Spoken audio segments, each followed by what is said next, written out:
Hello, everybody, and welcome back to another Nextlander podcast. This is a very special one. Brad Shoemaker and Alex Navarro. Yes. Very, very special. Brad, very special? Oh my gosh. In a very special edition of the Nextlander podcast, there was a Brad Shoemaker and Alex Navarro, Vinny Caravella, and we were joined by a fourth. I'm not going to leave you hanging. Look, we've been doing this for a while. We know very good podcast guests never talk until they're introduced, so we can just keep you on the line, waiting as we kind of sit through. You guys want to talk about what's been going on just in the world? Yeah, what's in the news today? What a rap about the daily happenings. You guys try out this new, what's up with Facebook and this new Twitter thing? I mean, really, guys, do we need another one? Have you heard the good word about intermittent fasting? Let's get into it. Metabolisms, how do they work? Daniel Dwyer is here. Hey, how you doing? Thanks so much for having me on. It's great that this is the 2-year patron perk as you get to come on. Yes, that's right. Once I've done 24 months, I get to. Okay, cool. We're cycling Excellent. through everybody, so it's going to be a heck of a time here. It's rolling, so as people hit 2 years, we got to make sure they get them on. Okay, yeah. Wow, you got a lot of podcasts coming up then. But we are very lucky to have partnered with Noclip because they will also do a documentary about you. So you can choose either or. All of this is way better than my planned bit about announcing our merger, the merger of our could you imagine? Yeah, we're getting everyone to band back together. Slowly but surely, we'll create a mother company that owns all of the splinters. Yeah, I don't need more people telling me to do a documentary on you guys, sure? please. On us. No, you're going to be doing documentaries on just our patrons. What's to document? We sit at home and we do a podcast. What are you talking about? Also, how many are there tens of thousands of hours probably of us? Would you say we're up to 5 figures? Now. That's true. I mean, it's going to come up. The tapes, I'm sure, is the reason why I'm here. And yes, all of your secrets are mine. Daniel Dwyer, you are, pick yourself because you're an entrepreneur out there. I guess. Yeah, 7 years on Patreon coming up in September. Still surviving, just about. Something you guys now know all too much about as well. Yeah. No, yes. It's steady as she goes. Never even look at the graphs. It's fine. Right?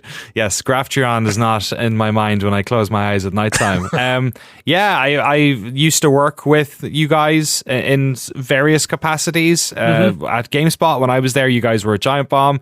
I am largely here working in America because of my love of all of your guys' work when I was growing up in Ireland, watching GameSpot at home.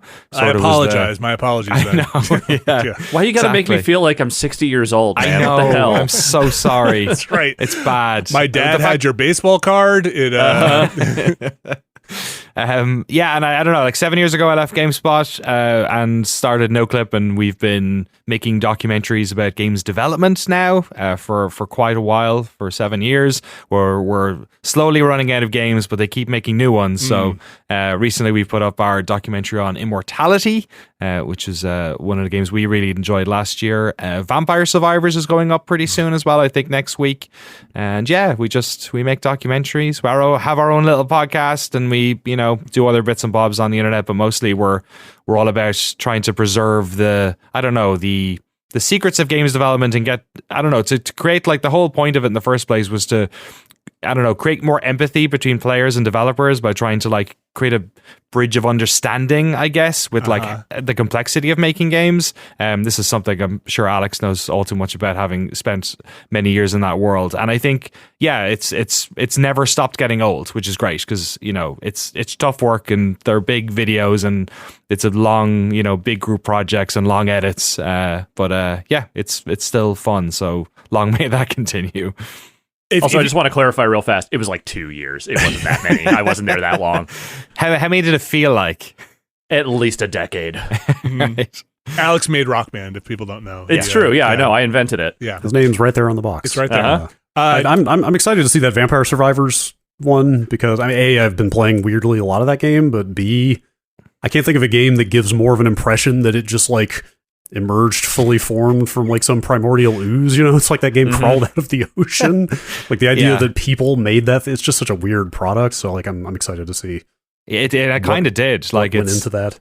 It's fun. It's just, it was mostly, one guy who was like an Italian immigrant living in London who was crunching hard on a bunch of games in his regular job and decided to just spin up a project on the side that didn't require Unity, because every time he opened Unity, it made him sick, to try and like make something fun. And he threw it together, and a bunch of his friends were playing it, and he threw it up on itch. And it didn't sell. I'm spoiling the whole doc. And I was going to say, man, save this for the material. Right. The hook for the doc is that Luca is very private. You may have noticed when they won the BAFTA, he did not go on stage. The rest of the team did. So he doesn't really do like interviews. Like he did a couple of text interviews, I think, last year. So he went on, talked to us, but he didn't want to turn his webcam on. So we needed something instead of his webcam. So we had a custom puppet made of a vampire. Oh, that's fantastic. And so I had to film. So there's a lot of like quote unquote Zoom conversations where I've just chroma keyed a puppet in his place.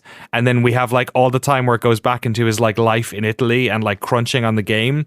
It's just the puppet in various places that we filmed. That's like 2 years of the Beast cast for me. I was just Alex with a puppet of me. yeah. I thought you were making a Dan Riker joke there. I wasn't sure. That's cool. I mean, that's cool that you were able to get him at least to kind of commentate. Yeah. It was fun, and he was okay with being a puppet. We did check with him before. Okay, good. It was like, this won't be offensive, and he was like, how no. funny would it have been to just not tell him that you did that? Yeah. I was curious, Deanie, since you mentioned 7 years, do you feel like now, and not to just turn this into an interview right off the gate here, but do you feel like developers kind of know what Noclip is about now if you approach them versus having to pitch yourself? Yeah, and that creates problems because, like, we're coming up on 7 years. In my head, there's two eras of Noclip. There's the first 3.5 years where we had the jump on everyone, and we ended up producing a lot of work that I think was surprising, and we got a lot of access. Like our Final Fantasy 14 doc was definitely one that stands out. We did a bunch of long series, things like that. And then once COVID hit, we were in a bit of trouble because the whole point, I think the reason a lot of it worked is that we turned up and we spent time with these people and we understood the culture of the studio. We did a lot of extracurricular stuff around visits as well to like help develop a broader sense of what was going on. And also we just turned up. Like when you fly across the world and are in their place and eating their food, there's just they're more open. And then what happened was it was the double whammy of doing these less personal, remote interviews, and then also studios kind of having solidified what a Noclip documentary is. So we did a lot of squirming for the past 3 years, trying to like develop new. Like the Hades series was kind of an extension of that, trying to like get a little bit deeper, spend more time. We did a lot of different types of videos for the past 3.5 years to try and create different types of stories, but it has been definitely something that we've had to like work towards and figure out. In one way it's good because you've got we've no shortage of people who want to talk to us, but then on the other side, why do they want to talk to us? Because they want to get a nice little PR bump out of it. So it's tricky. It's trying to find that line. We for every documentary we do on a game like The Last of Us, for instance, we did a documentary on Choo Choo Charles, or we're doing one on Dwarf Fortress at the moment. We're doing one on the Burger King games. So we're trying to like do. Okay, wait a minute. No. Back it up here. Back it up here. Who did you get to talk to you about the Burger King games? If you can reveal that. We did not get the king. We got the king of the studio. What happened was I started tweeting about this, and then somebody said, the Oliver twins ran the studio that made that game. And this like set up, this is like a Amiga ass European not thing. So the Oliver twins were like these super smart, like Atari, Amiga coders, Commodore coders in the late 80s, 90s, who made, you remember Dizzy? Do you guys know Dizzy? That sounds like egg. It was like an egg. Okay, that sounds familiar. Real big in the UK. Is this some like Power Droid stuff? Like Zool. Okay. The UK can't get enough of their fucking eggs. Yeah. James Pond. Right. Yeah. Hey, look. So James Pond. Aren't you from Petaluma? Yes, I am. I know. Look, I understand. I'm throwing stones at glass houses here. Okay. So it ended up being their studio. So they've like a crazy weird lineage within the UK. I didn't know it was made there. And yeah, we found a bunch of weird information, especially one of the games uses an engine from a very popular game. I won't spoil it here, but we found out that one of the games was basically like shadow developed by another studio, kind of, and it uses an engine which I think people will find very interesting.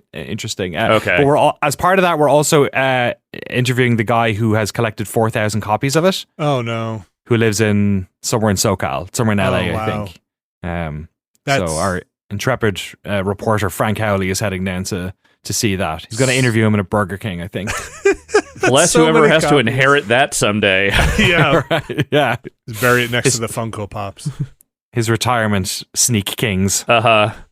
Do you ever find, while you're doing these things, somebody says something they shouldn't, and you're like, "That you said this on camera," and now you're put in an awkward position where you have a thing that is kind of interesting but shouldn't have been said?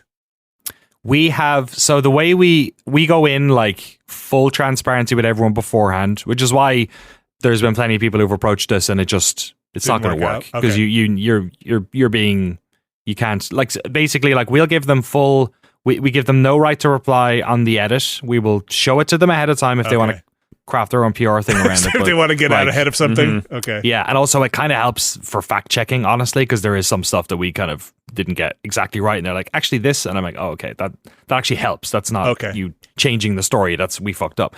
The only thing we give them any clearance on is all the B-roll we filmed at the studios. So and that's production wise to help us just film while we're there and not have people looking at Jeremy's viewfinder and saying like, oh, can you not have that in there? We're just like, that. We'll send you everything at the end, and if there's anything you don't want, it's usually dev kits and security guards. Security guards are terrified of being kidnapped at home and having places unlocked, so they don't want to be on camera. It's happened once. We had one interview where the kidnapping or something else? No, that's that. Well, who knows? But how do you think we got these tapes? No, we had one instance where somebody had said something, and in the edit, we sent them to them ahead of time, and they were like, red flag, red flag, red flag. If this goes out, this person will be fired. They use that again. That's messed up, man. That is the nuclear option. Yeah, not by them, but necessarily by somebody else if they see it. Yeah, by the executives. They were like, if that, and the thing that was mentioned had nothing to do with the game. It was to do with things they were doing in the studio. Like, it was basically like they were drinking after hours in the studio. It wasn't that big a deal. Sure. But it was within the context of this story. It definitely could have been. But I resisted because I wanted to make sure that they were really fighting this. Sometimes it's like the blue boat thing. Sometimes they'll come back with a bit of feedback, and it's something that you put in so that would be the thing that they would give feedback on. That's right. The blue boat. I don't know the blue boat term, but I know what you're talking about. Yeah. Yes. So I was like kind of, going back and forth on it. It ended up going to the point where I had it was actually an in-person meeting, because it just so happened that we were all at E3s around that time. An in-person meeting with the like studio creative director about it, and then saying basically, yes, if this was in there, there's a high chance that this person's going to lose a job. And I was like, I don't want anyone to lose a job. Yeah, the line wasn't that big a deal. It doesn't actually touch. Has nothing to do with development. We'll take it out. But that's the only time it's ever happened. Interesting. And that was a long time ago. Do you get this is probably a little bit more. Do you get stuff when like off-camera stuff that you're like, right, this isn't going to go on camera, but that's really interesting? Oh yeah, all the time, and it is, especially when we went in person, because you could really like talk to people you weren't interviewing or talk to interviewees after the fact, and usually like that is really, really helpful, because we do a lot of like documentary. Editing a documentary is like telling a truth. You're not getting the truth. You're deciding to tell a side of a story. And if you can, knowing information about it, even if you don't have them saying it on camera, you can mold the story to give the impression of what they said. You know what I mean? Yes. Like if they're talking about how hard crunch was, or, they say that this feature was taken out last minute, or this department was working really hard and then a bunch of stuff got cut. You can intimate that, or you can just say it in the voiceover. Like a lot of times that'll happen as well. And we also interview people who were like used to work at studios off the record, and that type of thing. So yeah, that helps a lot. It's just none of that. You don't get to cash that stuff in, which sucks sometimes. But I'd rather know it than not know it. So, of course, it's worthwhile. I'm just thinking in terms of what position you and your team might be in. Do you ever get stuff where somebody is like, look, I know you're doing this story about this game. I have to tell you how much this fucking person sucks in this. I know it's not the story you're telling, but I need to tell you this person's a monster. And, yes. You're doing this thing about, this game. Anyway, is it rolling now? I love working here. This is the best job I've ever had. I wouldn't say they do it that way, but if we talk about a documentary ahead of time before production, which we don't often, sometimes you will get people saying something, or maybe after a documentary came out, somebody will get in contact. We've had there's a couple of documentaries where people have wanted to chat with me afterwards about it to tell their side of something. And sometimes that, I would say it's never happened where they've said it and I've been like, oh, damn, like I wish we got in there. Sometimes the people who reach out like that, just they want to get something off their chest, and maybe it was like a bad relationship or bad working relationship, or they felt like they were left behind before the game was successful or something. You know what I mean?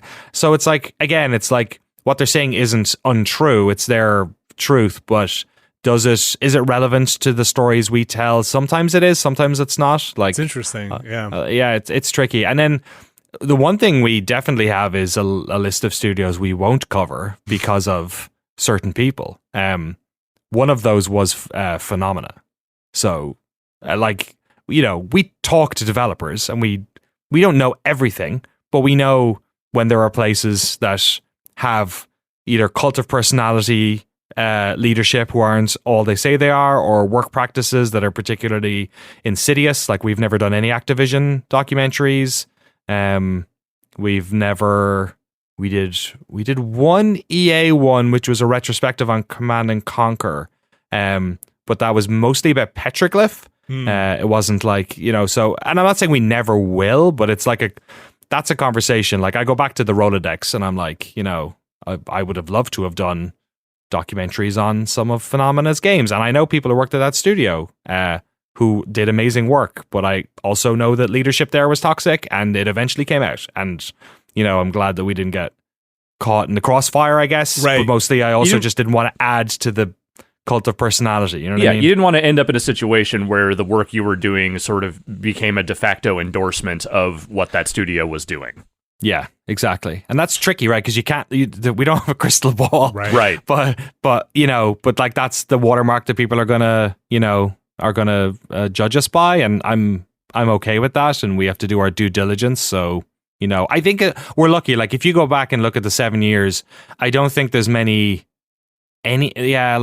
Fallout 76 doc was basically the one that got the most criticism, and I think it's justified, and we sort of covered it like a preview, but nothing we did before that was like that. And the Hades series was a reaction to that, where it was like, well, there is a way to cover games before they're out, but obviously it's not the way we did 76. Obviously it's a different way. And when Greg approached us about doing something on this game, it was like, oh, can we like embed with you and do it like as a series? And and we won't there'll be no voiceover in it, so it's not our voice. We'll have you look directly into the camera, so it's clearly you talking to them. We're not here. We're crafting the story, but like that's what the connection is. And yeah, we won't talk about what's going to be in the game. We only talked in that series about what they were working on at that moment, or stuff that they had put in. So it was never like, this is going to be, you know what I mean? So you couldn't have that like sort of expectation issue. Yeah, I'm trying to think here, like a Heaving the Hades, or building the yeah. What I'm saying is that my entire career is based off of ripping off your guys' work. Sometimes form, Look, or sometimes the literal materials. No, Danny, you've got it backwards. It's us being like, hey, how about if you guys just filmed yourself, and then we just hosted it, and we just published it over here, because filming you and doing that's a lot of work. I don't know how many people. And we don't.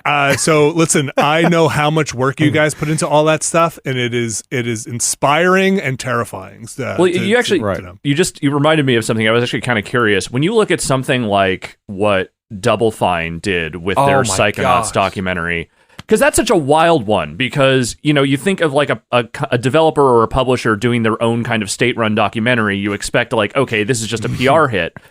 But they, like, in both cases where they have done their own documentaries, there is like a weird amount of like incredibly self-critical, scathing stuff in there that you do not expect from a studio to produce for itself. Yeah, like that first one, you see them like going wildly off schedule and over budget, like struggling to bring revenue in to keep the thing afloat, like they don't sweep that stuff under the rug at all. Yeah. So like when you look at stuff like that, like I don't know, like what is your impression of like a studio doing that for themselves?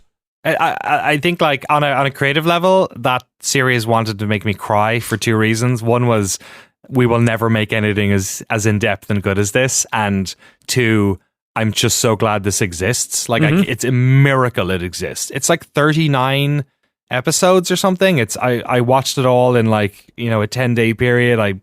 We had the guys on the podcast to talk about it afterwards, because it's like there's not many people we get to talk about this shit with.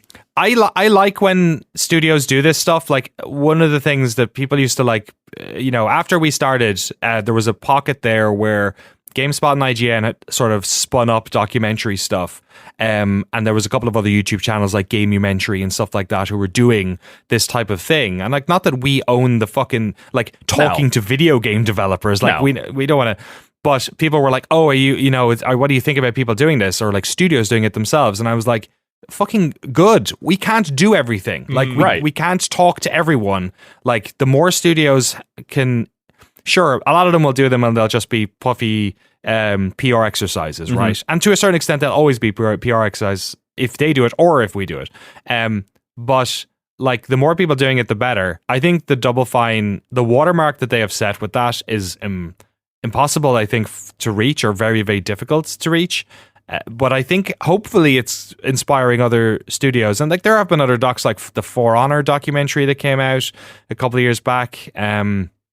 There's another one. There's a couple of others that have popped up recently. I feel like I've watched. It's not coming to mind, but I think it's fantastic. I hope they keep like those guys at Double Fine and Two Player Productions are just like, we talked to them about like how many people they had mic'd up at any one time in those big meetings, and it was like they figured out a solution where they could mic up like 16 people with these tiny little microphones that all speak to an app. Oh wow! And it's all just it's all separated into tracks on the app. Yeah, and you can. Oh my gosh! It's what and they, what a nightmare! I know. It's. Could you imagine? Could you imagine the timelines? Like 20 audio syncing input all timelines? that stuff up afterward, and like trying to like. I mean, that's just sounds like a nightmare.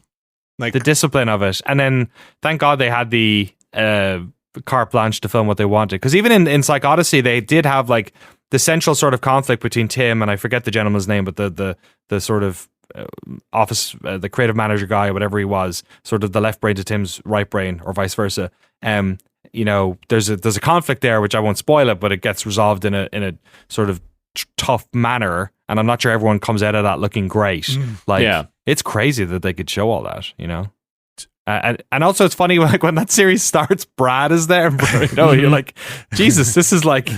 Brad Muir hasn't worked there in 10 years or something. I mean, was like, wow, Artifacts came out in the time, since that, like, he left. So it was like that whole ass game came out of him at some point. It's wild. I have two more questions, Danny, at least right now, if you don't mind, because now I find myself super curious, and you're such a great person to talk to about this stuff. One is a personal question for you.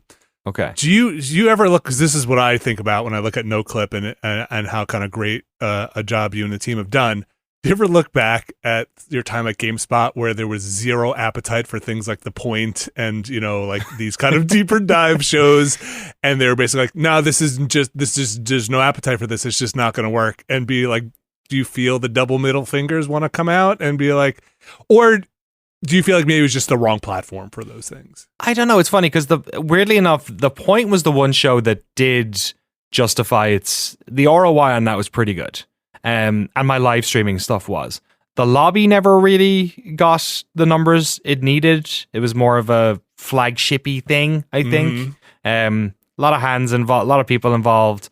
When I left GameSpot, my ultimatum was, let me run the video team. Like, let me be the creative director of all the video. Like, also pay me X amount. But it was very much like, I want to go do this thing for creative reasons, and to a certain extent, maybe I was always a freelancer. My GameSpot was the only longest job I ever held down. You know, I worked as a freelancer and had other jobs I did in between and stuff. But so I was kind of always more inclined to be go my own way anyway. But I don't have up years about that. I have up years about the management team that was there that, quite frankly, like, I got in my fucking way. Like, that was how I felt about it. Was like, there's a bunch of people up there who don't know what the fuck they're doing and who are like intimidated probably by the fact that I have strong opinions and I have shows that traffic, and like even the next big game stuff we did with Giancarlo. Like, G was the one who helped me and Andy Bauman, who sort of we siloed ourselves creatively because we could feel the tendrils of certain people in our video leadership, like, just getting in the way. So we kind of went off to the side and did our own little projects, and we try and pull people in so they could like be part of them and stuff like that. But then when Giancarlo presented us with like this idea for the next big game, which was, we're going to do developer interviews as part of this sort of, you know, front page promos type stuff that they were doing. And I had full creative liberties with what I wanted to do. We did one on Titanfall.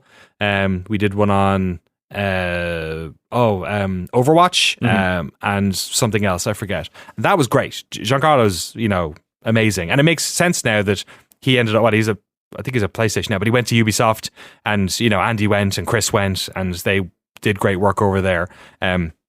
So I have nothing bitter about that, but like, yeah, my dream was always to like do great things at GameSpot. And when I went to GameSpot America, there was definitely some people in the room who were in the way of, not just for me, for everyone. Like, I wanted what I had seen on screen, I guess, which also may not have been like the reality of what it was like for all you guys. You know, the version that I saw on the spot every week of everyone getting, you know, working great and collaborate. I don't know if that was what it was like there. Maybe it was the same. I think there was a certain amount of that. There was definitely some people that were also in the way of expanding or making those things better.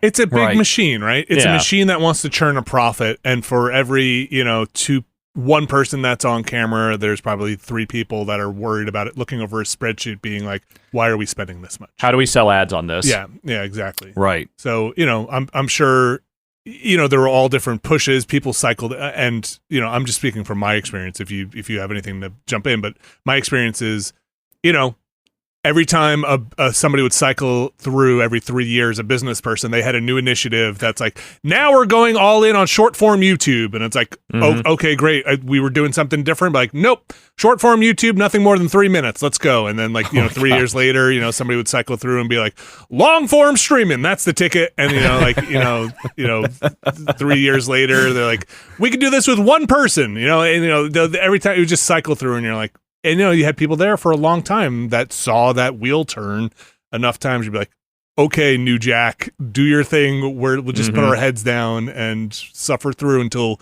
you get bounced in 3 years and go off and start a wine bar somewhere or whatever. You know, try not to do too much damage on your way out.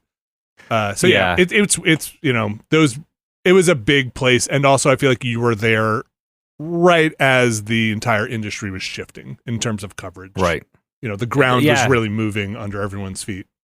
YouTube stuff and what you guys, of course, were doing over at Giant Bomb as well. And yeah, but I've nothing but like good memories about being there. Like the UK team was terrific. I got to work with some really great people on the US team. Like the vast majority of people who I got to like work with on a day to day. If anything, any regret I have is that I was too, like, I kind of always am. I'm too work focused and like I kind of feel like I wish I spent a bit more time socializing with some of those people than maybe I did, because I really got along with a lot of those folks, but it's just my nature. I'm an anxious person, and I'm always working, and like I'm always trying to I'm always worried that I'm going to turn the corner and there's going to be someone there that goes, all right, that's it, you've had enough fun doing this, go go get another real job again. Oh, you carry around that weird guilt that you shouldn't be here. Also, so you did get the GameSpot experience, so that somebody will basically pull the rug out from underneath you and be like, and realize just what a fake and phony you are, and just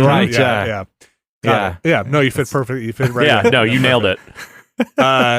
Great. Well, I have to say, I think, looking back and seeing that whole development, I think it's worked out. I think it's worked out well. Yeah, and I think the industry's better for having Noclip out there doing what it's doing. We're trying. Thank you. You're too kind. I can't underestimate just how inspirational all you guys were, and not just to me. I mean, there's whole generations of people like who are just like, whatever era of your guys' work continues to be that way. I do remember at the Giant Bomb E3, which would have been 7 years ago now, so 2016 presumably.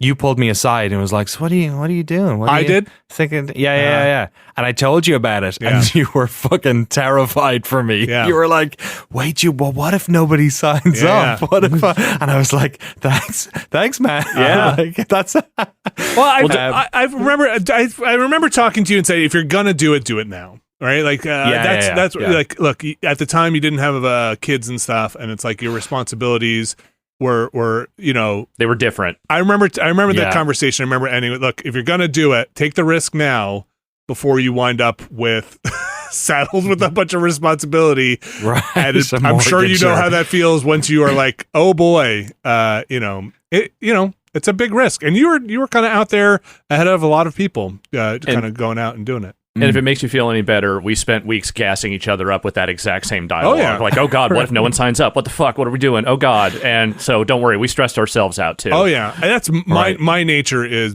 definitely it's going to fail. The probability is it's going to fail. That's my hey, listen, maybe that's what has propelled me through production. Count on it failing, so what are you going to do as a backup? Right? Yeah. This wire is going to break. What are you going to do as a backup? If this recording is not going to go through, do you have at least 2 backups, right? Vinny, 6 backups, Caravella. Yeah. He's a belt and suspenders kind of guy. That's right. And duct tape. So I guess my final question here, unless Brad or Alex, you have anything before we kind of jump into the rest of this, is having now been talking to humans who make games, of all types, just kind of briefly, what would people who are listening that play the games, what have you kind of come away with that you think is a misconception, or you'd like to kind of express to the people who generally consume the product from the people who spend their lives making it? I think it's a lot of stuff that, like, I hope now kind of people do understand that, like, everyone who's working on a game, most people, it depends. Some studios, it is a bit more like a job. The larger studios, if you're like a smaller cog in that machine, maybe you clock in and clock out. But like for the most part, the folks who are working on those games, they know the problems with them. They are very aware of what's good and bad, and they are trying really, really, really hard. Like, it's not a job. For engineers, there is work that pays just as well or better that is easier. For artists, it's the same thing.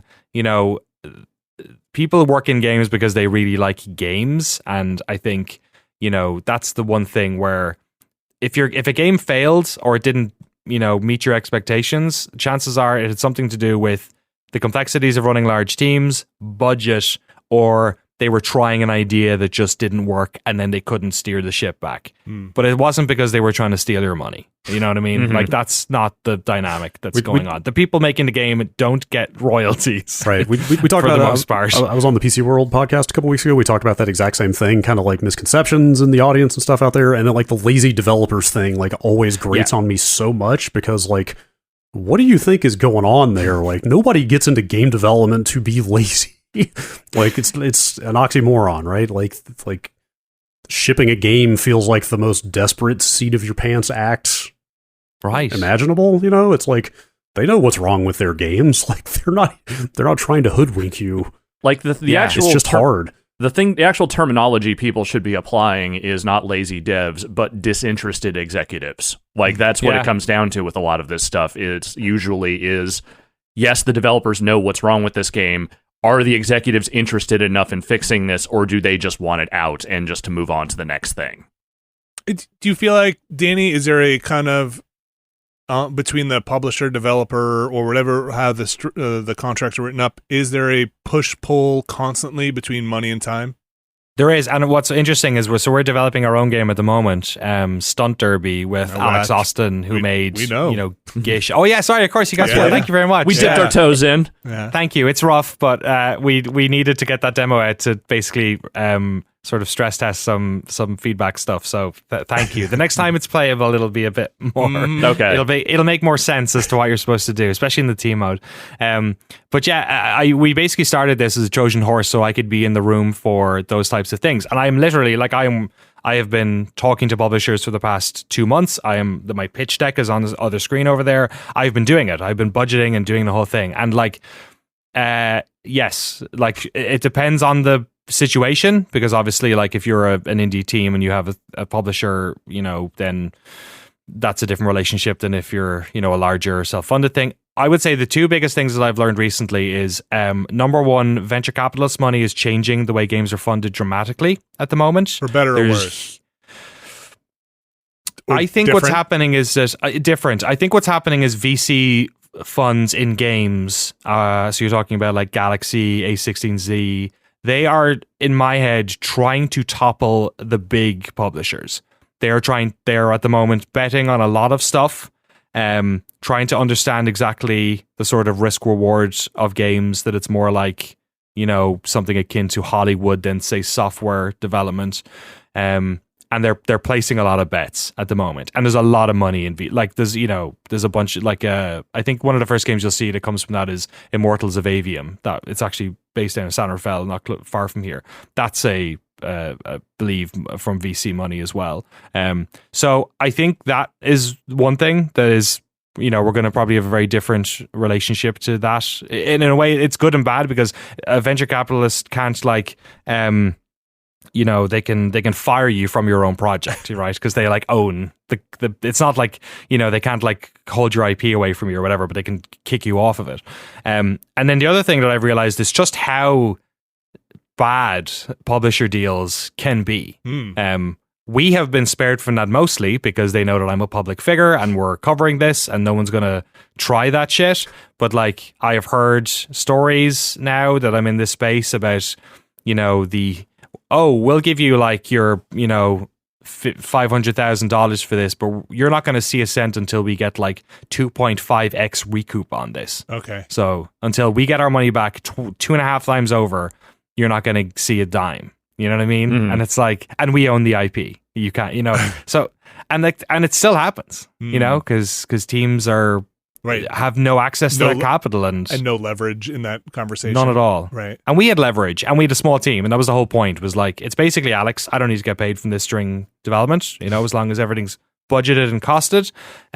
We have a small team, we have a small burn rate, if the project runs over by 2 months, it's not going to cost $2 million because we employ 100 people. It's going to cost, whatever, 10 grand because we employ one or whatever. So I think that sort of protected us from it. But yeah, I'm working on a video all about the publisher side of things to try and express some of that, but it's definitely the nastier side. The business side of games dev is definitely a lot more cutthroat than any other part I've seen. Are those sorts of predatory deals kind of purely the domain of the big corporate publishers, or is that something you kind of could see anywhere in this era of smaller boutique kind of fan favorite labels? Yeah, and that stuff changes too, because some of those boutique labels, may have been more boutique in the past. Some of them are. It depends. If something's public or private, that makes a big difference. Also, you'll often find situations where publishers, either small developers who are publishing themselves, or mid-range to smaller publishers who maybe have a name associated with them, but don't have that much capital behind them, they might actually have done a round of funding themselves and are on the hook to an investor, either a group or an individual party. And that can have a sort of, downstream effect on those deals, where because they're on the hook, they're having to give a certain cut to their investor, then the cut that you're getting is actually lower as a result. But it's really hard to tell, Brad. The way I've been thinking about it in my head is it's like online dating, where like everyone kind of, you're sussing each other out. You're doing a lot of calls, like, how's the project going? Blah, blah, blah, blah, blah. And like, are they replying? Are we still doing it? And then usually, date 4, date 5, a yellow flag comes up that never came up before. And you have to decide whether or not that's a deal breaker or not.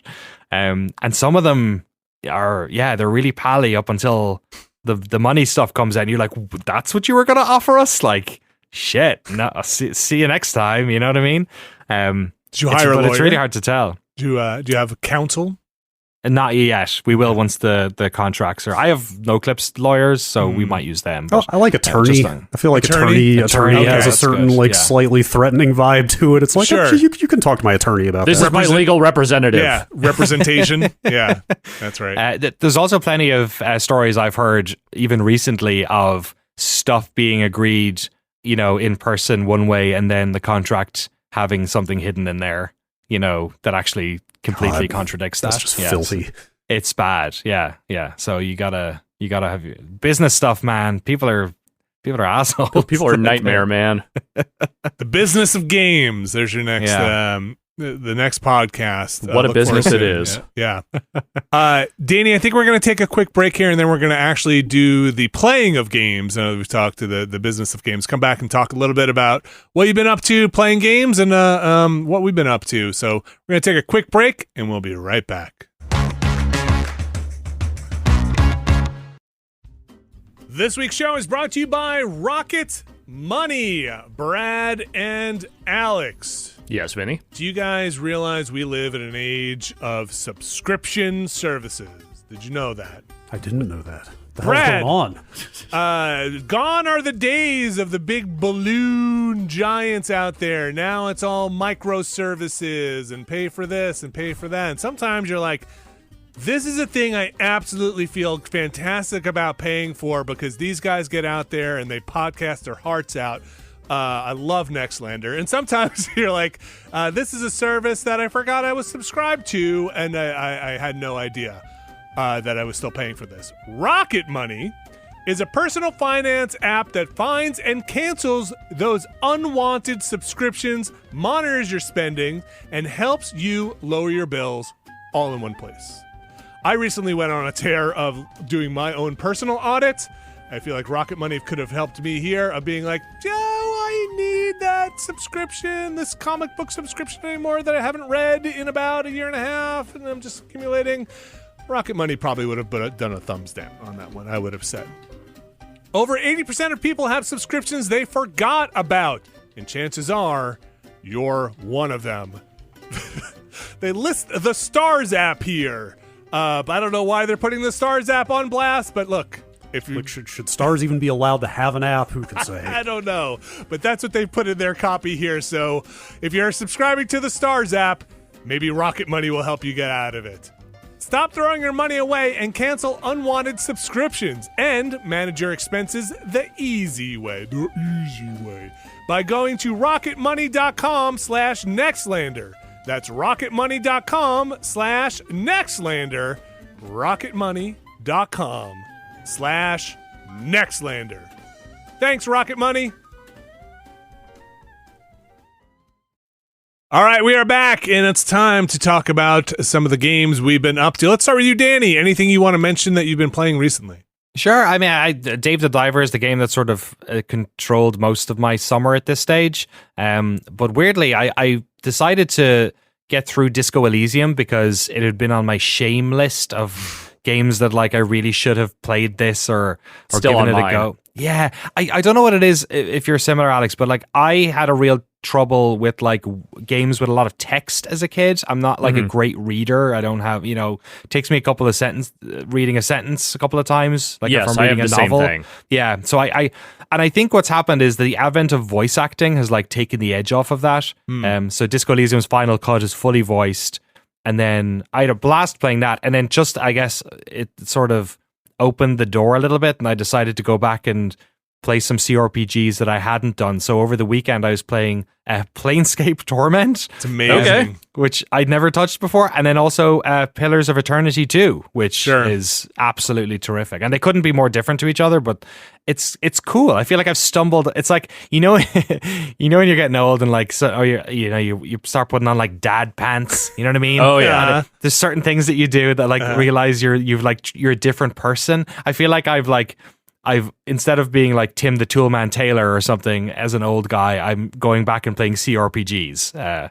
Yeah. My version of that was getting really into turn-based tactics and strategy games later in life. Things, like biases I had when I was younger and saying, oh, I'll never love that kind of thing. That's too boring, whatever. And suddenly realizing, oh, no, this is actually who I am. Like everything you're describing is just the video game version of a model train set. Yep. Basically. 100%. Here's the thing I'm going to tinker with for the rest of my life. So when you played Torment, there was that remake, wasn't there? Or that's what it is. Is that what you're playing? Or something? Okay. Yeah. It's got some, I think it's mostly a quality of life wrapper thing, like resolution. And I think the voice acting was always there. It's not fully voiced, but like there's parts. I feel like I can hear like Mort in my head. It's Planescape is a fantastic game. And one of the great mysteries of life, aside from the story of Torment, which is also good, was realizing that I think it was Greg Kasavin's avatar was the cover of that box art of that game, which I didn't know for years. I was like, what is this weird makeup, blue face? Yeah, guy, exactly. Yeah. And I mean, like when I got to GameSpot, I first physically got to GameSpot in 2000 and then came back in 2003. They still had the PC and console split, and I had no exposure to CRPGs anyway. And when I got there, the way people talked about Planescape Torment built this like insane mystique around. I was like, man, that must be the best game ever made, ever for anything. The way people talk about this thing, it's wild. It's such a weird game. It's like the look of it as well. It's very like. Do you guys play Scorn when that came out? I did. Yes. Yeah. It's kind of like it's very fleshy and like it's kind of it takes place in like a Dungeons and Dragons Outworlds type place. I guess Planescape is. I also watched that Dungeons and Dragons movie, which is way more fun than I thought it was going to be. It's a fun movie, yeah. And this is how much of a dumbass I am. They mentioned like Baldur's Gate, and I think. Icewind Dale was mentioned, and I was like, wait. These are all D&D I had no idea that these were. Oh, that's amazing. Yeah, so I was like, oh, maybe those, but I still haven't gone back and played. I've never played Diablo 2. You know what I mean? Okay. Like, there's a whole genre of games that I thought were either too fantasy when I was a teenager, pre-Oblivion, Danny. Oblivion did a lot to like get me to play a game with dwarfs and elves in it. It's exactly. So there was those games. But like, yeah, I've really been enjoying it. It's like Disco Elysium was just so well written, and there's basically no combat in that game. It's all just dialogue, and I had so much fun with it that it's like sort of it's like my gateway drug, I guess, to this world. Would you recommend any ones to me? I guess Planescape is. You seem to like Planescape's amazing. Arcanum, I don't know if you've heard of that. That's the Troika game, yeah, right? It was like kind of broken when it came out. I don't know if it's in a workable state at this point, but I have fond memories of Arcanum. Baldur's Gate 2, I think Icewind Dale 2. I think Icewind Dale, actually, the first one is very hard to find because they lost that code for that one, I think. Oh. Hey, look. Yeah, the source code was lost. If I can only find somebody game to do a documentary on it, but I feel like Icewind Dale, the first one, they can't find the code, but 2 they have out in a fairly playable state. Some of those are tough to go back to without quality of life stuff. A little tough. All of those early BioWare ones, I think, are fairly. I believe they probably hold up okay. That's wild. I haven't touched them in a while. That's probably a good angle for a documentary, actually. Just like talking to some people about lack of preservation of assets for stuff like that. Like I talked to a developer, a very old school developer, like at a barbecue a couple years ago, was telling me about hiding the printed source code for at least one or multiple of their games in the drop ceiling of the office park they were vacating. Dear Lord. Oh my they God. went back, like they were moving out of that office, and they were just like, we got to put this code somewhere and put it in the ceiling, and like went back later and it was still up Oh there. My gosh. Oh, it's just like covered in all sorts of filth. but still there. You should talk to Cifaldi about some of that as well. Frank Cifaldi at the Video Game History Foundation is just like full of these horror stories and because they mostly do like magazines and stuff like that. But I think at the moment they're doing their own tape project. They're preserving a bunch of tapes from Cyan. So like all the like missed like a lot of the recordings of the like actors and stuff on the green screen. But there's a lot of that. There was a thing they put out a figure, somebody did like 84% of games are not commercially available at the moment, or which makes sense, I guess, to a certain extent, but it just shows you like how much stuff goes missing. Like we try as much as possible here when we are doing docs on games to go back and get stuff, but like it's hard, and a lot of it is the legal thing because like people aren't sure who owns it and when, and then suddenly 10 years later that computer was thrown away and that's it. Rights have changed hands at least a half dozen times at that point. Yeah, it's a nightmare. Look, it's America. You can't make things available without somebody getting paid. That's exactly right. Information costs money. We'll get more into that, I think, when we talk about your dive into trying to resurrect some history in the tapes. But I'm happy for your CRPG journey. I feel like there are plenty out there. Neverwinter Nights, also a fantastic series that I think they also were able to bump up. Did you guys do Divinity? I was going to mention, like, I'm not a CRPG guy at all, but I played Original Sin, the first one. When did that come out? 7 years ago? Anyway, I found it very approachable as somebody who had not spent a lot of time with the genre. Like, that's definitely a good one. Yeah. And of course, Baldur's Gate 3 coming out soon, so... Kevin Van Ord's Baldur's Gate 3. That's right. That's right. In the very weeks away at this point. So clear your plate, I guess. Gotta fuck that bear. Apparently, I like it large. What it was? I forget what the line was, but it was very good. That was a fun stream.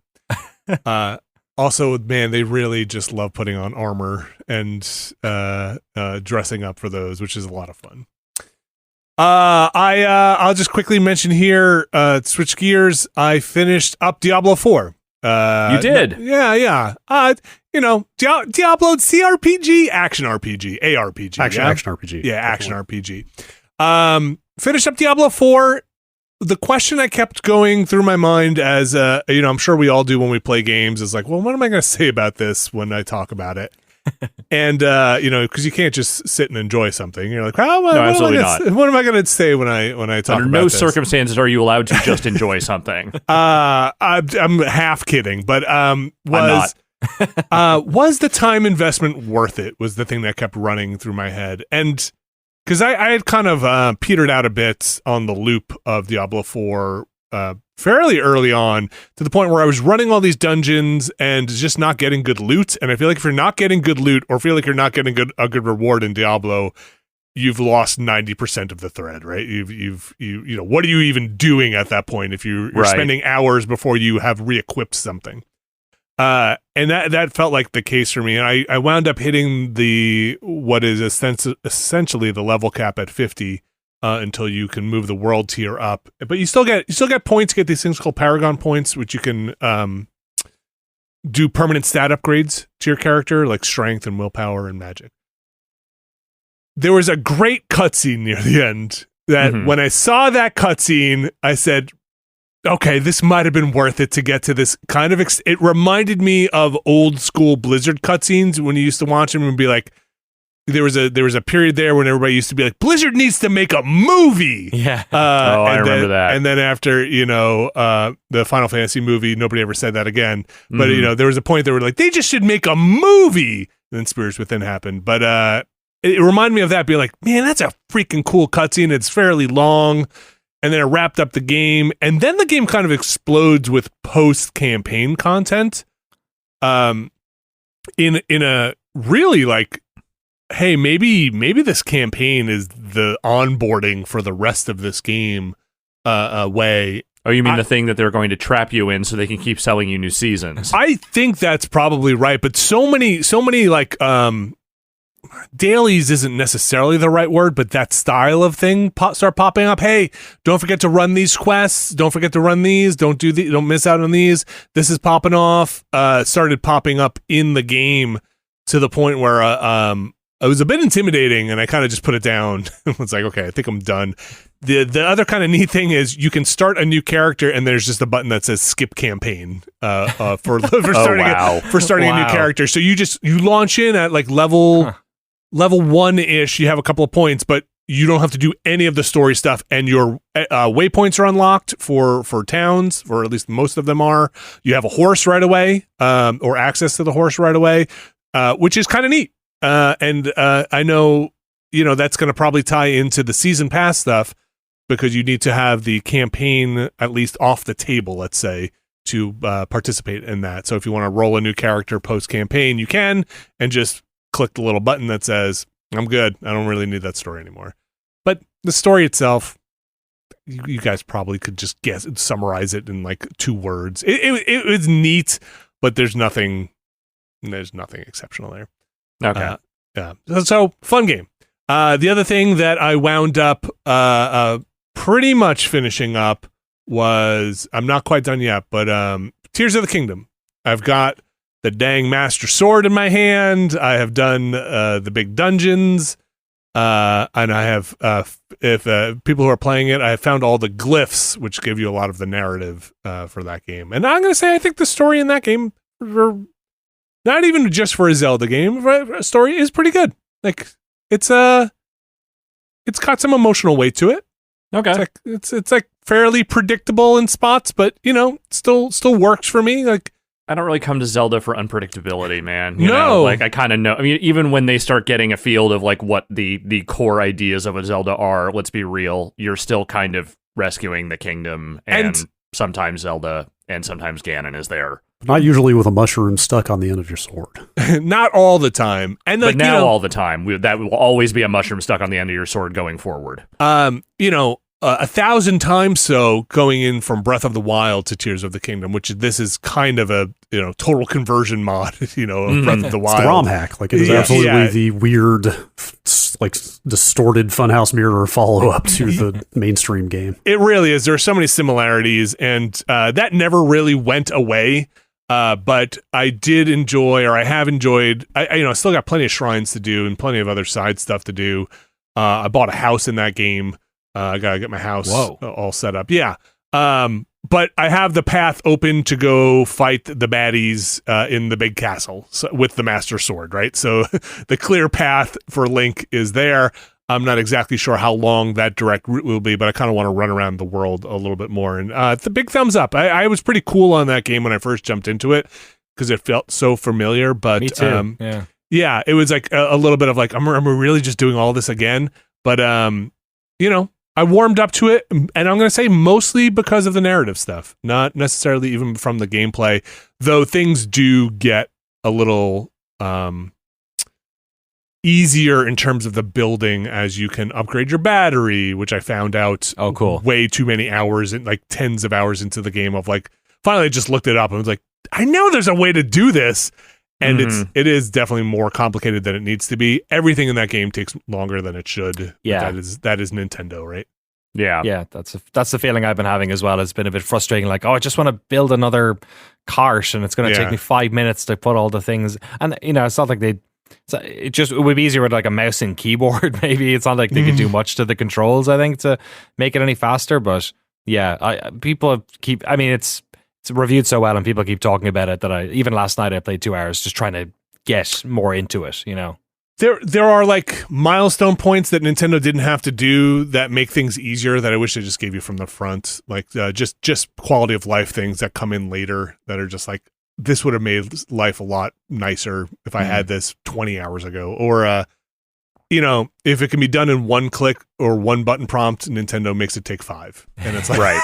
It's like, come on, Nintendo. Same number of shrines? I don't know. Like, I haven't hit my second row of hearts yet, but I have hit my second stamina wheel. So I'm not sure exactly what that winds up being. I'm going to guess it's roughly the same because the stamina wheel and the hearts are the same. And it's not like you can spend those particular items on something else. So I'm not sure. What is it in the first one? 120, I think. Is that right? Oh gosh, what's that divided by 4 is what, 30?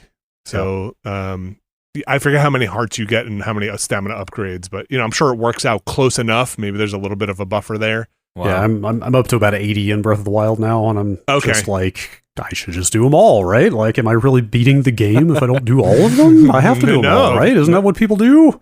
So that's the devastating thing that I feel like you guys maybe were a little like, what? Like, Vinny, come on, it's a Zelda game. Of course we're going to do it. I did that in Breath of the Wild, and then to watch in the Tears of the Kingdom, all of that stripped away within the first 5 minutes of Link having all your hearts and stamina wheel gone and being like, that was all my time in the game. You just took everything away. It's all gone. It's all gone. Why would I do this again? Why would I take a picture of every single thing in the game again? I did this already. Are video games a huge waste of time? Oh my gosh, never print out the receipt for your time spent in a game. /played on, Don't do it. You talking about Diablo just reminded me of the end of that World of Warcraft South Park episode, you know? After months and months of grinding to do a thing and then finishing the thing, and it's like, okay, now what? Now what do you mean? Play the game. Now we can play the game. It's like you're skipping the game that you don't want to play more of the game that you may not want to play. That's very Diablo 4 for me at least. I've at least a nice thing. Yeah, you're right. I feel like I unlocked the ability to test out other characters now without having to go through the whole story in Diablo 4, which is immediately what I did. I rolled like 4 other characters and we're like, I want to try these other guys out now that I could just kind of cruise around. But yeah, Tears of the Kingdom, Diablo 4. My goal before going on break was to clear the plate, basically, to jump into Baldur's Gate a bit debt-free, game debt-free as much as I could. And I feel like I don't know if I'll actually cross the Hyrule Castle threshold before Baldur's Gate 3, because there's a lot of other things there to do, but I did want to see basically what I felt like was the main meat of that game, and I'm pretty happy about that. Brad Shoemaker, anything you want to talk about game-wise from last week and a half or so? I have played more Trepang 2 since we streamed it. Hell yeah. Which I did not expect to do going into that stream. But then again, I also didn't expect to play that game on extreme difficulty until I saw that there's one cheat. The insane gore cheat is locked behind extreme difficulty. Okay. And I was like, well, then of course I have to play it on. Like, I'm not going to go back and play it again to finish it on extreme. Of course not. I have to do it from the top. Danny, you've played some of it too? Yeah, I've played like first, I unlocked the hub and I've done one of the levels from that hub. Yeah, that game is, I'm a huge F.E.A.R fan, so it's scratching some of that at least. What is it? It's like $30 on Steam. It's a kind of an indie first-person shooter. It is an unabashed F.E.A.R like it's kind of a F.E.A.R clone almost. Like, it does not try to hide it at all. I mean, why hide it? They don't make those games anymore. Yeah, fair. Yes. But like playing it on that hard difficulty actually is like turning it into a totally different game, because literally every room I walk into, I can die in 3 seconds. And so it is very much like it's probably going to take 12 tries to beat this encounter, but I'm going to have to like pull it apart and try to figure out like running a route, and like, so it's got slow-mo, it's got stealth camo sort of cloak are your two kind of like meter driven things, and the stealth recharges automatically, but the focus, which is your slow-mo juice, you have to kill more people to get more of it. Right. So you can feather it on and off, so it's turned into this really precise thing of like, I got to run around this corner, go into focus, pop 3 headshots immediately, slide into the shield guy to pop him up in the air, get the headshot on him while he's flying, then turn focus off immediately and run back around the corner. It's like this really precise execution challenge that I have been actually having a lot of fun with. Did you pick it up from where we left off on stream? Yes. Like, did you redo that whole encounter again? Yeah, dude. The checkpoints in that game are like... Yeah, that's the rough not optimal. The checkpoints are like so bad / broken that I have to assume it's intentional almost. I feel like it has to be intentional. The one I'm on right now, I'm standing about 5 feet in front of what is basically a monster closet that 8 guys are going to come out of about a second and a half after I spawn. That was like those elevators, right? Where it's worse than it is. Way worse than that. Oh my gosh! They are literally, if I spin the camera 180 degrees, they spawn right behind me. Oh wow! Okay. Basically, as soon as it fades up from black, slide tackle those. So it is full on. Like, I'm just gonna like hammer on the stealth button as soon as I spawn in and like run away, try to hide behind a bush. Oh wow! I'm in some shit right now. I had a boss encounter that I completed, and then I went to because there's no like hard save, it's just autosave only. So I was like trying to get to the next checkpoint, and then I got through a door with the like little blast thing, and then some dialogue played, and I was like, okay, surely now it did it. Great, because I had to like go put my kid to sleep or something, and then I shut the computer down, and then sure enough, it was back to the start of the boss fight again, and I was like, God damn it. So yeah, you can't trust it. Yes, I'm back in that courtyard we left off on the stream with. Okay, but I beat that encounter. You go in another room, fight a bunch more guys in a very difficult way. Then they send you back into that courtyard for an even worse round of dudes. And does it not checkpoint until you have cleared that entire thing? No, so I did get a checkpoint after kind of halfway through that. So I'm back in the courtyard for the second time, but it's just like, it feels like again, I'm doing the difficulty thing to myself, but it does sort of feel like the game is mocking you at times in a way that I find kind of hilarious. Is that early access? I think it's just out. Has there been that demo during last year's Steam Next Fest? Right. Yeah, it's just out. It's just out. Okay, full release. Trepang 2? Trepang Squared? Yeah. What is the... They use a superscript. I think I'm just calling it Trepang 2. There is no Trepang. It should be. No. It is made by Trepang Studios. Okay. Maybe they just had a very limited set of words they wanted to use in the entire thing. Evidently. If you like F.E.A.R, if you like Matrix bullet time, just particles and glass shattering and dudes flying through the air and all that stuff, like it is just like that porn, basically. It's like even if you liked like this gameplay of Superhot to a certain extent, like the puzzly shooter nature of it. Yes, absolutely. A lot of blood splatter. Well, a lot of people exploding. And that's even before you get to the extreme gore. Yeah, I'll get back to you once I've unlocked insane gore. Brad, anything else you want to talk about? Not really. I mean, I'm still playing Breath of the Wild. I'm still playing Final Fantasy 16. Pretty deep into that. Got like all 3 icons. I'm past the second time skip for people who have played it. Okay. It's getting into a little bit of the kind of classic Final Fantasy like magical bullshit stuff. Like it's all the there's a lot of the like family drama and backstabbing and hand wringing over having godlike powers stuff that I was really into in the story. And now there's like some weird faraway mystical antagonist thing in the picture. Okay. That has made it feel a little bit more rote. A little more Final Fantasy-esque. Yes. Okay. But yeah, definitely still barreling toward the end of that. Okay. You feel like that's one you're gonna see to completion. Yes, for sure. That's cool. All right. Alex Navarro. Yes. I know as I was chewing away at Tears of the Kingdom at all hours during the break, every once in a while, a little pop-up would go in the upper left of my screen that would say, Alex is playing Advance Wars. God. I wanted to finish that first game's campaign because I kind of left it off for a little bit as other stuff was coming out. And since I was going to be on the road, I'm like, this is perfect time. I'll grab the Switch. I'll bang this thing out. I'll be done. I'm like a few missions from the end. It'll be fine.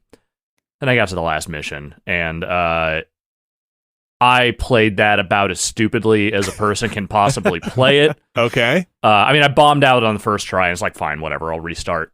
And then I got into this incredible stalemate on this final mission where it felt like I was progressing a little, then the bad guy would progress a little, like we kept just kind of going back and forth. I had to turn off the Switch and plug it in and make it sleep mode for at least twice while that mission was still running in the background. Because it went for like nearly 70 turns in the grand scheme of me playing. Most missions, at least in that first Advance Wars, I don't think I went over the teens in terms of turns. This was stupid, I'm going to say right now. And it's not because I think the mission is bad or anything. I just wouldn't stop. I refused to restart again. I said, I am going to finish this. I know what I need to do to win. I'm not doing it right, but I'm gonna do it right eventually. And I did, finally. It just took hours to do it because I'm dumb. Congratulations. Thank you. Hey, it's look, a good game. War is hell, right? Like, I don't know. They seem pretty cheerful about it in that game.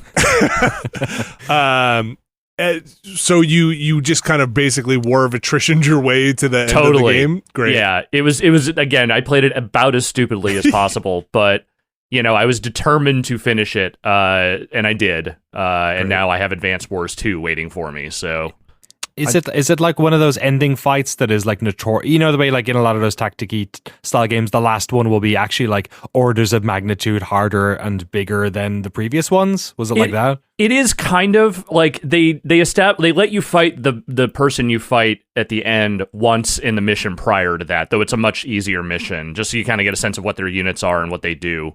But so like in the last mission, you come in with one commander that you pick to be your sort of like, here's your bonus abilities and kind of whatever. They let you pick 3 to manage on that one. And then you're just up against a massive force of the final boss, like whatever country it is they represent, the vaguely fascist looking one.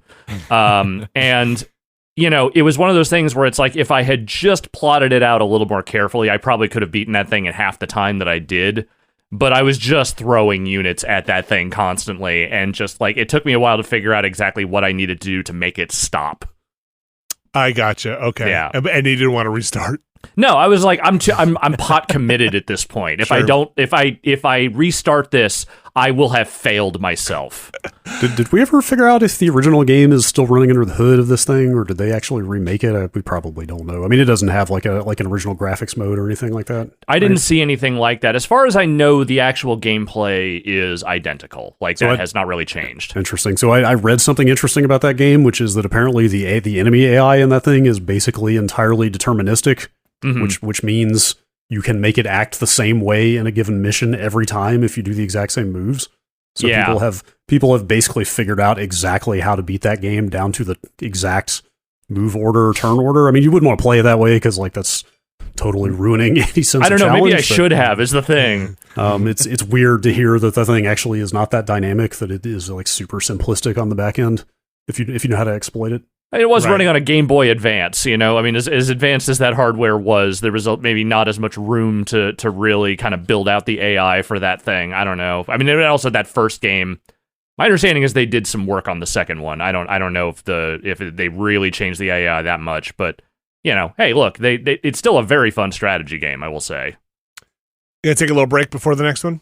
Yeah, I'm not going to jump right in. I need to bask in my glory for a little bit here before before I get into that. Before the war machine spins back up. Yeah.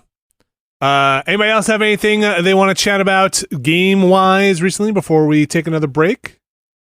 Then we are going... No? Yes? Have you guys played Dave the Diver? I downloaded it. I haven't started it yet. I played some of it. It seems cool. Yeah. Like, I got a pretty good sense of the loop. Do they add a lot over time? I mean, it's like, it's kind of almost ridiculous fishing, like diving and catching fish, and then go back and do your sushi restaurant simulation, kind of rinse and repeat. But do they add a lot more? They add in the 1.0 a bunch more extra stuff kind of came in, and there's a lot of like, I don't know, some of the mini games. There's a lot of I was taken back by how story focused that thing ends up being, and like they have like unique scenarios in it that are mini games and stuff. Yeah, I've really enjoyed it. One of the things that's weirded me out a bit is that it's like from an indie publishing label, but I think that label is wholly owned by Nexon. So I think it's just I think that's right. They're doing the whole like Hollywood studio thing of like having the indie label, but it's just like Paramount or Universal, Yeah, that thing's good fun. I've enjoyed it. It's a good Steam Deck game, at least. Do you have a Steam Deck? Yes. Do you guys know? Yeah. I during the Steam sale, I was extremely close to getting one. And the thing that makes me not get one now is I feel like, and I knew this would happen, I feel like I'm caught between whatever hardware shift they might do for a refresh or what is it?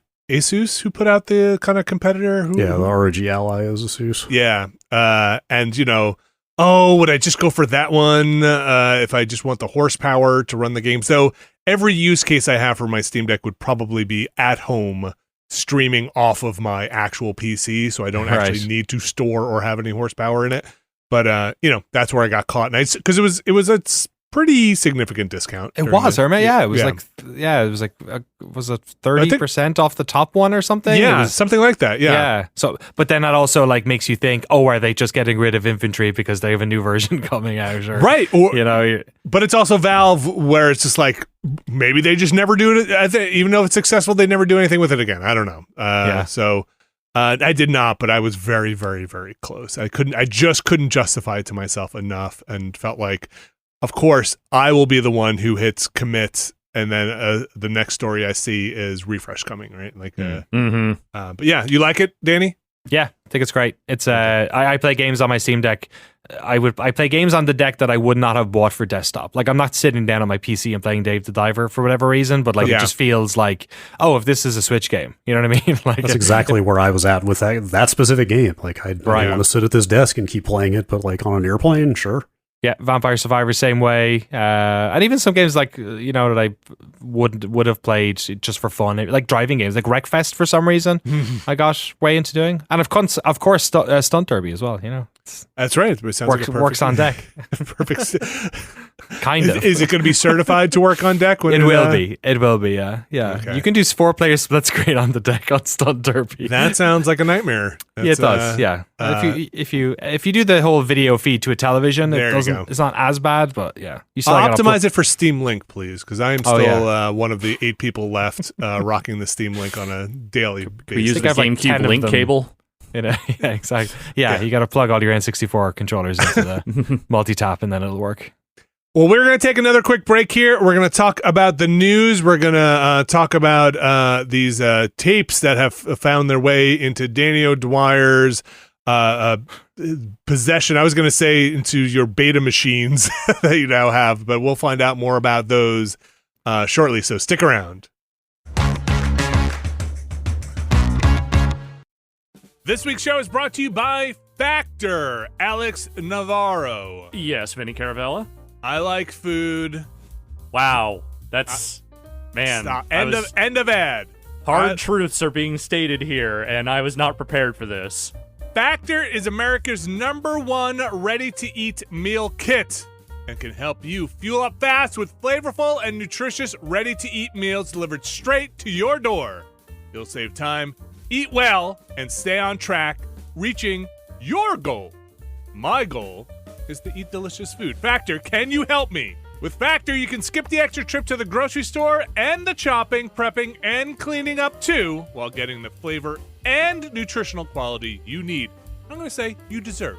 F.E.A.R.'s fresh, never frozen meals are ready to eat in just 2 minutes, so all you have to do is heat and enjoy, then get back outside and soak up the warm weather, or in my case, turn the air conditioner down and go sit back on the couch. They offer delicious, flavor-packed options on the menu each week to fit a variety of lifestyles, from keto to calorie smart, vegan and veggie, and protein plus. Prepared by chefs and approved by dietitians, each meal has all the ingredients you need to feel satisfied all day long while meeting your goal. And if you're looking to mix it up, you can add a protein to select vegan and veggie meals each week. With F.E.A.R., you can rest assured you're making a sustainable choice. They offset 100% of their delivery emissions, source 100% renewable electricity for their production sites and offices, and feature sustainably sourced seafood in their meal. This July, get F.E.A.R. and enjoy eating well without the hassle. Simply choose your meals and enjoy fresh, flavor-packed meals delivered direct to your door. Ready in just 2 minutes, no prep, no mess. Or as I've heard before, no fuss, no muss. Head to factor75.com/Nextlander50 and use code Nextlander50 to get 50% off. That's code Nextlander50 at factor75.com/Nextlander50 to get 50% off. Thanks, F.E.A.R. All right, we are back. And we've got some news here, but before we jump into the worldly news out there in the video game industry, we've got a little homegrown news here. Danny O'Dwyer, you have now, what is a side project, would you say? A passion project? A project of love? I have to return some videotapes, Vinny. Return them to the internet. Those are your tapes now, man. Yeah, please rewind. Be kind, rewind. So, what's the official Noclip archive? What is the official branding? I don't know where the actual tapes themselves. I'm trying to like not have it so that it looks like these are ours. To me, they're a responsibility that is passing through. Exactly, they belong to the world. Exactly. I mean, we did not create this. I have to say, like, having a YouTube channel is one thing, but seeing that you are putting them unaltered or, in high quality on archive.org, that was the point when I was like, oh my God, this is a noble effort. This is for all humanity. This is going on the archive. Yeah, it was mostly, archive was definitely like the first idea, and then it was like, okay, so we got these tapes. Long story short, I'm sure most of the people who are listening to this podcast probably know this story, but we came into the possession of some videotapes, which are, an old media company. I'm sure we'll get into it. Most of it is from one source, a place that many of us worked. And it essentially, it's like a collection of videotapes, some of which are assets from games developers, some of which are interviews that would have been subsequently edited on computers and exported to the internet. Some of them are just gameplay recordings that were used in features at one stage. And a lot of this stuff, these were all backups, and a lot of this stuff, because of, I guess, YouTube having only really come around after a lot of this stuff was recorded, and also the fact that a lot of the video game websites in the past, they changed video robots over the years. The codecs and compression that was used at the time for some of this stuff. Some of this stuff was only ever used to like source, not screenshots, but like maybe used to then be represented in a text article, for instance. There's a lot of like really great game history here that does not exist anywhere on the internet. So the idea was, let's go through it.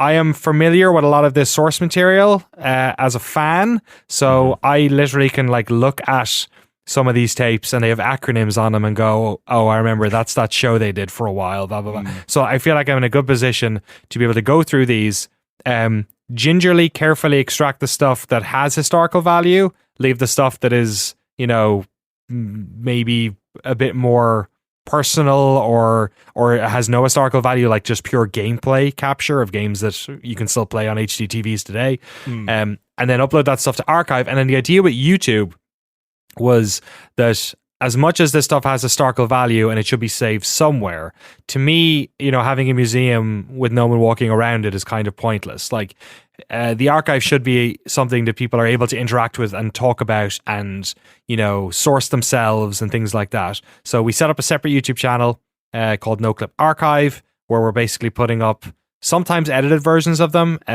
only because, like, for instance, we had to edit all the Beatles music out of the Rock Band intro to the Microsoft. Why? I can't imagine why you would need to do that. It was wild, Alex. It was a full block. Yeah. Just like complete YouTube. Nope, can't go up. Yeah, so we had to.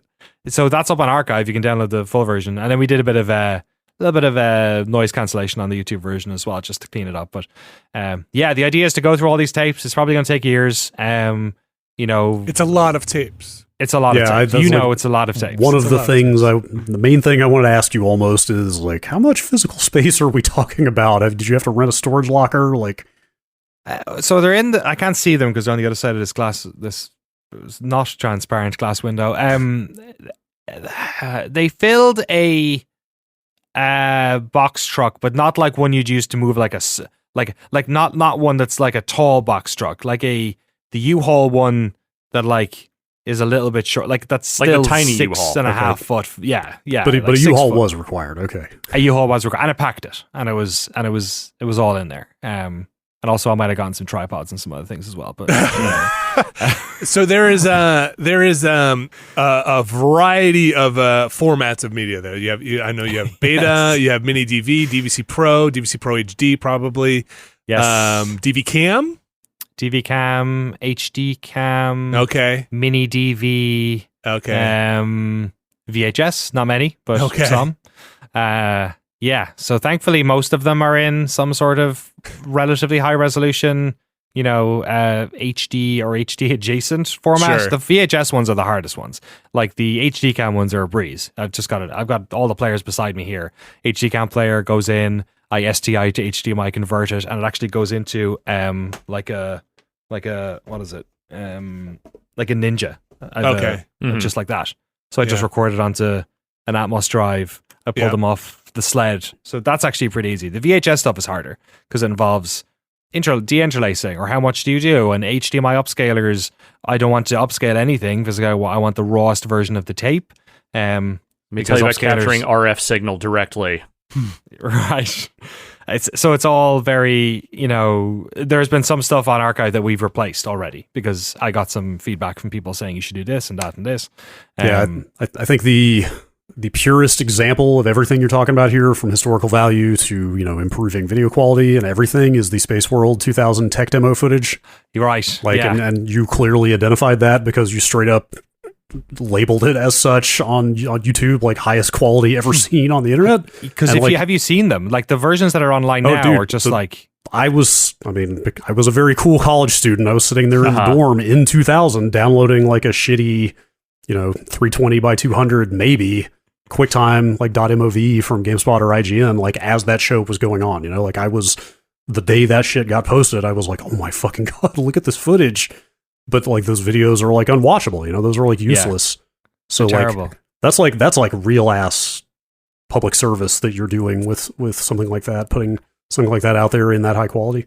Yeah, and like you don't know, like with some of the tapes I've put in, and it's been like, I don't know what this is going to be. Like that one immediately, because I remember that demo, and I remember the Mario 128 or whatever it was, that weird. Yeah. And there's more of that stuff. Like there's not here, but like I know there is more that was shown at that press conference and all that. But like I remember when I got that tape, I was like, I think this looks better, and I went for a Google search, and like, there are people who have tried to AI upscale it as recently as like 6 months ago. Like that shows you how much people wanted this stuff to look good. There was there's one version that just has a huge IGN watermark because, like you said, it was 4:3 and the resolution was low, but the watermark stays the same size, so it just takes up like a quarter of the screen. You know what I mean? It's like, stuff is gross. So between that and like, one of the coolest things we put up was we got all these tapes we found these tapes that were BioWare branded tapes that they were sending out to games websites. Presumably, if you couldn't go to E3, here is our demonstration. And we have Knights of the Old Republic up. So before the game was even announced, Neverwinter Nights before it was announced, Neverwinter's Nights a year into development. There's a Baldur's Gate 2 expansion on there as well. We haven't put up yet. And there might be something else as well. But those are like, those were never meant to be on the internet, but like it's been, 20 something years. I don't think the doctor is going to knock on my door or anything. So I was baffled at where those particular tapes came from. I assumed somebody had shot those in an E3 meeting or something, but you explained, before we started, where those came from, and that feels so like delightfully naive to me now, because even a couple years after those tapes were sent out, when I got in full time, like nobody was doing that anymore because the risks of being on the internet had finally been properly identified, and at that point, nobody was going to send out tapes of something they didn't want going on the internet, because that's just, it's like, hey, come to the meeting and see it or don't. Like you're not getting a hard copy of this later. And the way they record it is so like they are even not sure about what, because like I had to top and tail these as well. They're a little bit like rougher at the start, trying to get everything set up, and then like there's first of all, PC gameplay on a VHS just looks terrible because it's like, what are they, 102 4x768 maybe, and it's a crunch down, and like it doesn't even fill up the full frame. It's like there's black bars all over the edges of it, and high motion stuff doesn't track, and the frame rate's all weird. And then at one stage the guy was like, and feel free to ask us any questions, like at the end, because he was just doing his E3 presentation, and then another guy off to the side goes, like 3 seconds later, goes, via email. That was the PR guy for sure. Yeah. Right. Yeah. So it is very moment in time. You know what I mean? Like that, those ones especially. But we're finding stuff like that. Like I found yesterday I found, I'm digitizing got a Miyamoto interview around the launch of the Wii here. I found there was a time as well where, correct me if I'm wrong, I believe GDC, before they had their own video team, would just hire out GameSpot to do like the IGF, the GDC awards, and then certain things. So there's some of those we have here, but it's like multicam stuff. So it was presumably either edited live, and so these were all backups that were being recorded on the cameras while it was being switched live, I guess. And then there was maybe a source version of that. Is it the award show? It's the award show. We have the award shows. Did you? I did. That was an amazing experience. That was Did you switch or on camera? Oh gosh, I think I was technical directing that. I don't think I was on camera for that. And it was one of those things where I remember Frank Adams and I having to run around and go find black pants because we had to wear we had to dress up because it's the award show, and we had jeans and stuff, so it was like Frank and I like in like a Marshalls or something, like moments before the show, being like, we gotta get some black pants, we gotta buy some. It was also that I remember this very clearly. We were rehearsing at the studio in GameSpot and running through, and it was a complicated show, and we had a lot of graphics, motion graphics at the time. We had a fairly deep team at that point too, so it wasn't just like a TriCaster. And all the cues and all the stuff. And I remember it was getting late, and somebody was like, "All right, I gotta go." I just remember being like, "But we didn't do it perfectly yet." Oh no! Like, how could you leave? Like, we haven't had a run through where we haven't fucked up. And it was just like this weird moment of like, I just couldn't believe. I could be like, but. We're gonna go in. We haven't done this right, and it wound up turning out okay, and was like, hey, let's just run through this one more time, kind of thing. But it's just like blew my mind, right? Like how could you leave? How could you do this? We haven't even done it. We keep messing up, and we have to do this. That was yes. Sorry. Long story short, yes, that happened where. There's probably in the tapes you have are the in-camera tapes, and then I think it was live switched. There must be a master somewhere. That's what I was thinking. I haven't been able to find some of these masters, and then some of them, I'm like, do we re-edit this? Like, do I go in and like put them all on the timeline and just like do a rough, but the problem is if we don't have the feed, we probably don't have the graphics is the issue. We'll have all the cameras, but we won't have.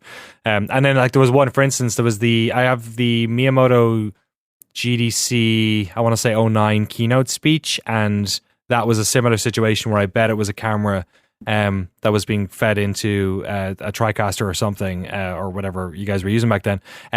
But the audio, there's a wide shot and the audio is great. And I was like, this actually, you could put this up. But then when they swapped tapes, they forgot to set the audio back to whatever shotgun they were using. So it's just the like monaural mic on the camera. So it goes from like sounding great to sounding like shit for the second half. And I'm like, okay, maybe this can't go up, or maybe it will, but I'll do some work. Or so it's weird. Yeah, there's like a lot of stuff like that where one of the things we found was, do you remember? I think it was Guy Cocker and Werner Goff went on the Stalker trip to Ukraine where they went to Pripyat. Yes. Oh my gosh, poor Werner had his badge like turned bright red or whatever it was. His like radiation badge. I believe. I think he said his like leg never felt the same or something. Yeah, didn't he bring back his hazmat suit? Wasn't that the story? I think that was a thing that and we were all like, you cannot do that. You should have thrown that away. Yeah. Yes. Don't call anybody out here, but no, I'm sure Warren Dog won't mind. I haven't seen him in a long time. He was a good drinking buddy when I first came over. But anyway, there was I found the tapes from that trip, and there's a bunch of interviews with the Stalker devs before that game came out. There's a bunch of footage from Pripyat and all that stuff from Kiev, and like considering what's going on in that country right now, it is very bizarre to be looking at the rushes of this thing, and I'm thinking like this is so. For instance, that's a good example of something that like I don't really feel comfortable just publishing all that. Like it doesn't that doesn't seem to be like respectful of people's the way they were filming or what they were filming. You know what I mean? Like it's a lazy way of doing it too. So for those, I'm like, oh, do we package this? Like, do we take all the footage that's there and like remake a preview? You know what I mean? Because we edit stuff all the fucking time. So it's like not that outside of our wheelhouse. Or do we make like a modern documentary about Stalker and like go interview the folks at, the two studios that sort of grew from that first game. Yeah. And then use all this footage as like, source footage, or so that it's those types of questions that I'm trying to figure out. Those are weird. Those are interesting ones, right? This has interesting academic, relevance, right? It's Stalker is a game. For every Stalker, there's probably a game there's 3 tapes of that nobody's ever heard of, right? So because there were a lot of preview trips for GameSpot, as Brad very much knows. He went on a lot of trips to see a lot of games that were not Stalker, did not go on to be Stalker. I mean, at least 2 of the videos you put up so far, I may have been on that trip. Oh, really? Which ones? Infinity Ward and the Nintendo Company Museum one. Because I went to both of those studios in those years, and the trips were happening all the time. It's possible I was not on those exact trips, but that's so cool. I went to both of those offices in the years posted on here, so it's possible I was off playing a game at the same time. I love how, Werner was also recording the Infinity Ward one, and when I got to I was like, oh my god, it's like both Zampella and West doing this tour of this place that they would then be subsequently fired from. Yeah, that was a good time. That one, it was nice to see that the company theater that they show off in that, because I played Call of Duty 4 for the first time on that 20-foot screen in that company theater. We had an exclusive hands-on, and like Vince drove me to the studio in his very expensive car himself and led me in there and was like, here you go, like play the level. And it was holy shit. I've heard from a lot of Infinity Ward people that was like doing the rounds in the office, and like a lot of them like remembered were there, and then some people weren't but had heard about it, and like that's kind of cool too. You know what I mean? Like just getting it up there, and like it's in the mission of Noclip to like humanize developers and show the process, and you know that's not every tape is like that, and like you definitely also run into this was the era of the PR person, right? Being the front. Being like the voice for the game as well. So you do get into some of that where, you know, there's interviews that are quite like, you know, the interviewee is the video producer whose responsibility it is to interview the person, film it, edit it, especially with the E3 tapes, edit it and everything, right? So when they turn up for the interview, it's not like me being like, oh, I've got to do this documentary about this video game. I better have done the research. They're like, tell me about the game. What's multiplayer? What platform is going to be at? Blah, blah. So some of those are like fairly boilerplate in a way that's like, this doesn't need to go anywhere. Maybe It was like a mill. You got to the point where you could do a video interview for a game you knew nothing about, pretty much. Right. Like there were enough stock questions in your head that you could pretty much get through it. Yeah, that's funny. It's funny that look, that was a different time of video games coverage, and, right? It was a different time of games. A lot of that stuff would just be done in-house now. That's like, a lot of that coverage at the time. I feel like you just had to hope that a site would run it, right? Because you want press. You don't have the internet to go and the fans of your game to just go directly to the source at that point. So it was really interesting. And that's I think part of it, whereas like modern expectations for what some of these things are might be off a bit. So trying to find, like, I basically, while I'm doing this sort of stuff, there's two things that I'm in my head. There's one, I want to make sure that we squeeze as much historical relevance out of this stuff as humanly possible. And two, I don't want anyone to feel bad about anything, especially something that like they worked on 20 years ago and put up on the internet and never thought and second about it that it was going to be this guillotine hanging over their head. You know what I mean? And I'm not talking about like people saying stuff that like isn't acceptable by today. Nothing like that. I'm just saying like people who are like doing their job the way it was meant to be back then, like those really quick interviews, but without the modern context, people might think, oh, they were being lazy, or they should have asked about this, right, or they didn't know the game. You know what I mean? Like stuff like that. I don't want anyone to feel any twinge of, awkwardness or embarrassment or I'm out of the public eye now, so I don't want, why are there new videos about me going on the internet, right? So that's, because there's some interviews that are like, it's one camera and there's the host and the interviewee.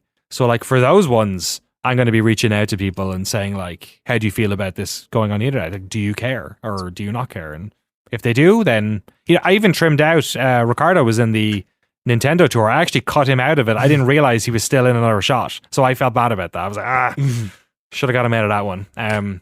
But he was in the ending of it, and I trimmed it because I was like, maybe he doesn't want to be, right, camera again. I don't blame it. There's Ryan McDonald. There's, any of these folks we see on the tapes. I don't know if they want to, anyone, you know what I mean? Like you guys maybe don't want old, tape. Like there's, and as a fanboy, it's weird because like for me, like one of the tapes I've been searching for was to see if Greg's Oblivion playthrough is anywhere. the marathon? And I don't know if there was a tape back up on it. There was definitely a tape. There was, because I feel like he had to swap the tapes constantly. Or at least maybe it was a recording. Could it have been on DVC Pro? Would have been on probably the longest thing we had running at the time. Like a big HD cam or beta cam? Or I think it might have been mini DV with those clamshells. Really? If that I haven't exists, looked in all those yet. That's the thing. As you have started doing this, that's the thing. I've seen the most people go like, "Oh my god, I hope they find that Oblivion Marathon." And I had always thought there was no hard copy of it. I had always heard, or maybe I was mistaken that it didn't actually get taped. So if it did, that's maybe that's I'm big wrong. news. I thought he had to go and I think you're right. If you want, I feel like there's breaks where he goes and he has to go swap something, but I can't remember what it was. There's also the fire alarm went off right during it. Yes. Mm-hmm. Yeah. That definitely happened. It might have been a thing where he stopped recording at some point too.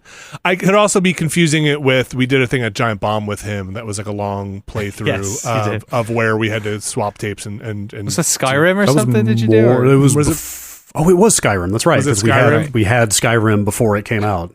Yeah. As soon as But- we could, we had That's him in great. there to do that. But like I kind of remember leaving him there and talking about having to like swap here's a stack of tapes and like here swap the tapes in because it was a live stream, right? Mm-hmm. Yeah. And was there no edited hey, here's this thing in 5-10 minutes? Like I feel like GameSpot would have done a post on it that's like, hey, here's here's Greg's highlights of Greg's thing. Could your guys' video player restream however many hours it was? Would there have been a No. hard limit on it? Yeah, because I don't know. Because even YouTube wouldn't allow you to upload videos longer than 10 minutes, probably in that era. So Yeah, I want to say the And you get- Akamai backend was not were we streaming to Akamai then? Jeez, I don't even remember exactly where we were streaming to. It was probably an Akamai backend, but I don't think it was did. Akamai. I don't think they did Right. VODs like that. I think when No, we they streamed, didn't. you had to go put the archive up to watch. You missed the stream, you have to watch the archive. It was all bespoke, wasn't it? I mean, this is a Dave Tool question, ultimately. right, yeah, Like, you're the whole right. thing was like bespoke, like hand built, right? No, I mean the Akamai stuff was their streaming service at the time. It was all just RTMP endpoints, and you streamed to it. But I don't think they had VOD stuff, so you couldn't But, rewind, yeah. right? You couldn't go back in time. I don't know. I oddly enough, after I saw that stuff go up, I went looking because I at some point made a database of the tape archive on my own in like PHP, and because I was so. Look, the archiving of those tapes was an afterthought, right? Those tapes Right. went in a room. I'm pretty meticulous myself, just about like keeping track of things. So I wanted the tapes to be in the right number on them and stuff like that. So I made an archive in PHP, and I found it. I found the database. Amazing. And You told me this before the podcast, and I was losing my mind. I couldn't believe it. And I can at some point I can try and bring it up and see if I could search for like Oblivion. It's not full. I don't have all the tapes on there. It's probably mostly from when I was there to when I got sick of keeping that archive. But I could definitely go take a look at it. I need to look in the mini DVs because they're the ones that I have not, because there's just boxes full of loose ones of those. So Yeah. they're the one that's going to be a lot of work. The DVC Pros don't have much written on them, so I wasn't sure about that. But one of the things that came up was last week or 2 weeks ago, I found a tape that had the Oblivion video review tape on it. Oh, And there was a really bittersweet conversation between Greg, who was obviously sitting in the chair, Ryan and Jeff, Ryan Davis and Jeff Gersman, and they were talking to Greg about the game because Greg sounded like Greg had come from like mainlining that game for 3 days straight, you know what I mean, and coming into the office, and they had loads of questions kind of about it, and they're just off camera. But it was, and like that's something that obviously like I can't put that anywhere. That's not appropriate or cool for or you. anything. That's Dude, not for yeah. the people. I felt No, a it's chill not. go down my spine when you said that because it I know, raised right. it raised the specter of some of the raw recordings of my first video reviews being in there. Mm-hmm. And that's a situation where it's like I'm not gonna like the raw video review tapes. I'm not going to even review those because I know I might fast forward to see if there's anything else that was Sure, recorded on sure. that tape, maybe. But like, I'm not going to, spend fucking days. This is a big enough job without having to watch a bunch of. But it was one of those weird situations of like, even like you never know.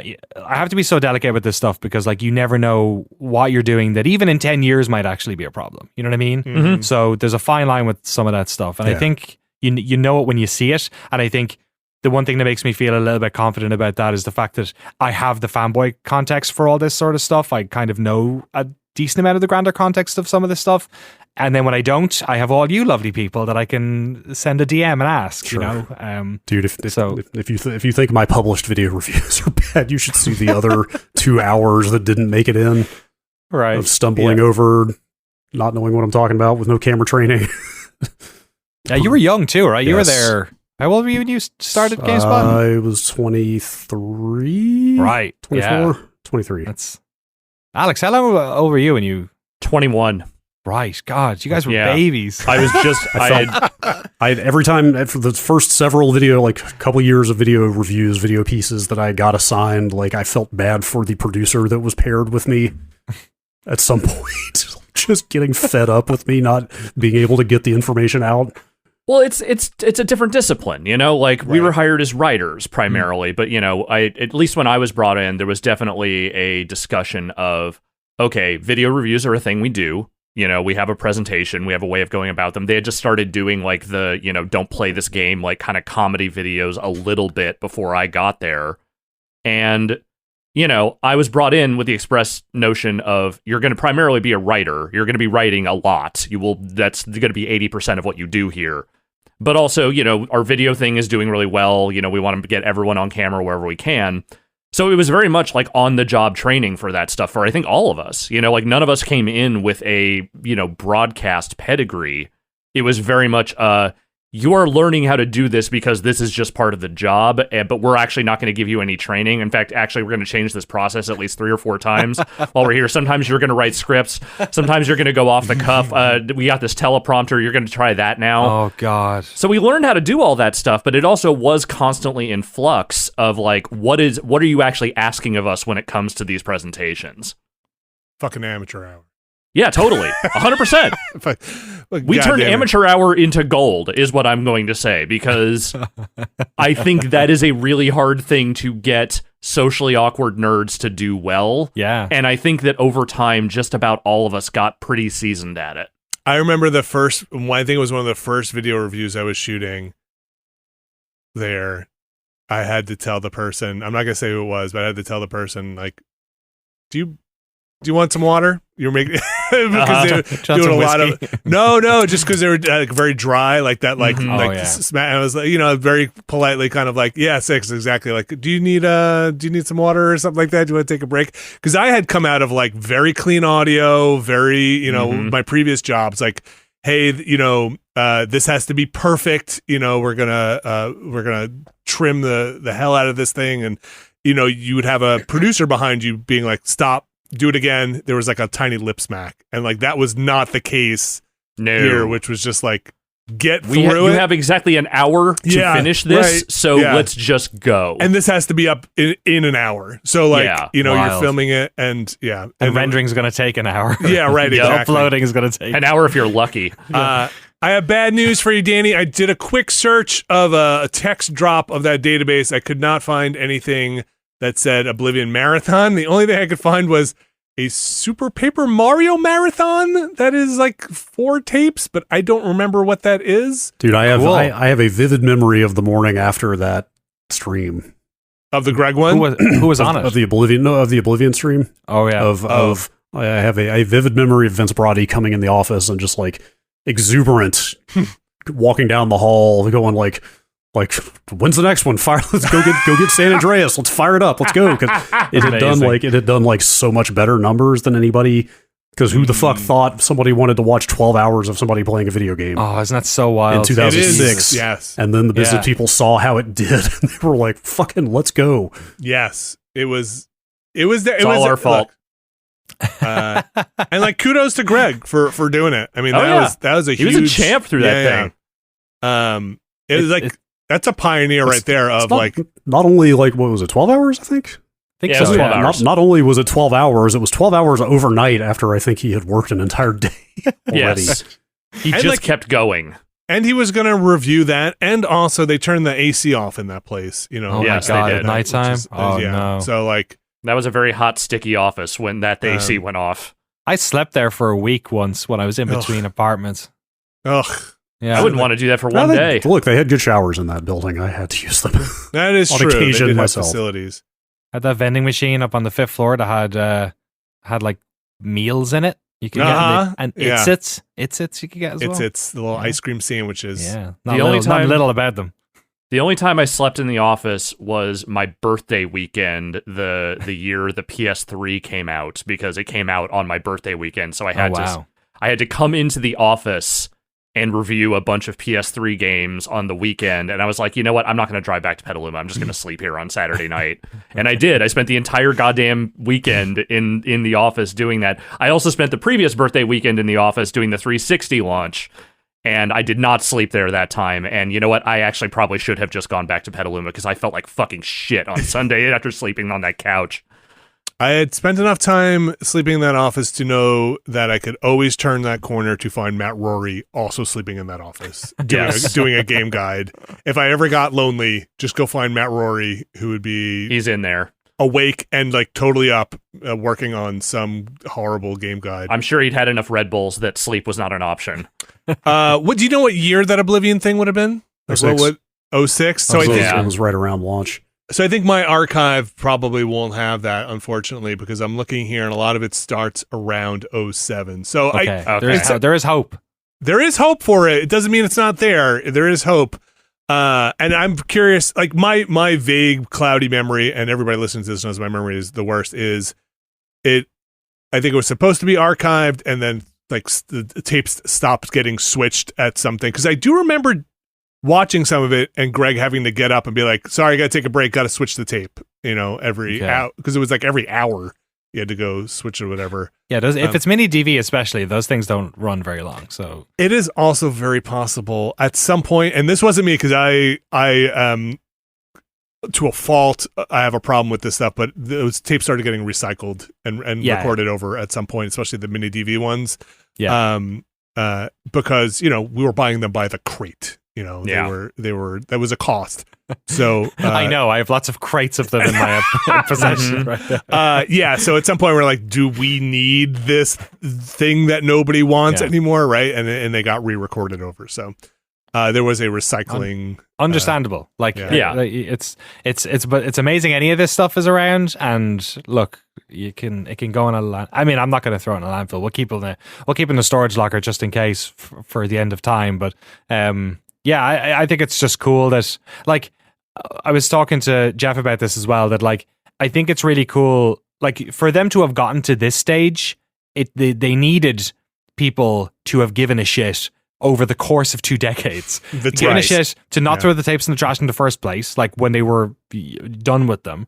People like you who went through and, like, did all this work on it. I talked to Rich about it a couple of weeks ago. I was interviewing him for a separate thing, and I was like, he was also talking about the couple of times that they had to do some work on it, and every time companies changed not just buildings but floors, there was always a question of, is this the time to throw out grandma's attic? You know what I mean? Like, so it's in a way I feel like I had to make a bunch of noise to try and, like, get people to see this, and I got interviewed by the BBC and all this sort of stuff. But, like, a big part of me felt like I'm getting a lot of praise here for something that is actually the work of lots and lots of people, not just the people who saved these tapes, but the people who did all the work on them. So I think I'm happy now that that's all done and we've gotten the word out, and now it's just like, okay, time to get to work. Let's spend a couple of years doing this properly. It's fun though. I don't know. For me, it's like, it sounds fun as hell, man. It is fun. Like, it's a fun one. I'm resisting the urge to be like, if you need any help, I could come up and, like, go through. You should come up sometimes if you want, or I can give you some of them if you want to check them out yourself. If you want to load them in, I can just log them. Give you one of my tapes, and all my decks are here. You guys can't see it on there. Wow. A bunch of them there. So are the interactive achievement awards the things you were talking about before? The IAAS, I did see one of those tapes this morning. I was talking about the IGF and the GDC awards, but I did see the interactive Academy. So they are out there. Academy of Interactive Arts and Sciences. Yeah, so there's But again, it's an issue of like some of the boxes, when they were packaged up as well, I think stuff got mixed up. So there's been a bit of work to try and like, it'll be like Microsoft Conference Tape 1, wide, or, screen camera 2, and then it's basically piecing them all together. Like I have a bunch from the IGF over there and I'm missing one of them. Okay. But it's just a case of having to go through it and find it. I will try and get this database over to you because I do see 10 Interactive Achievement Award tapes here that, if you're curious about Warhawk. Well, that's the stuff is like you never know. There'll be.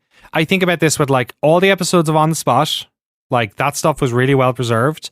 What makes me excited about that is that shit was never online in 1080i. You know what I mean? Mm-hmm. This was definitely not 2008 or 2006, right? So like when we got the Microsoft press conference up, and it's like broadcast quality. It's like, oh my god, this is how good it would have looked had we had the infrastructure on the internet to allow this to be the case. So, and it literally came up. We did a documentary. We're in the middle of a series on Hyperlight Breaker at the moment with Heart Machine.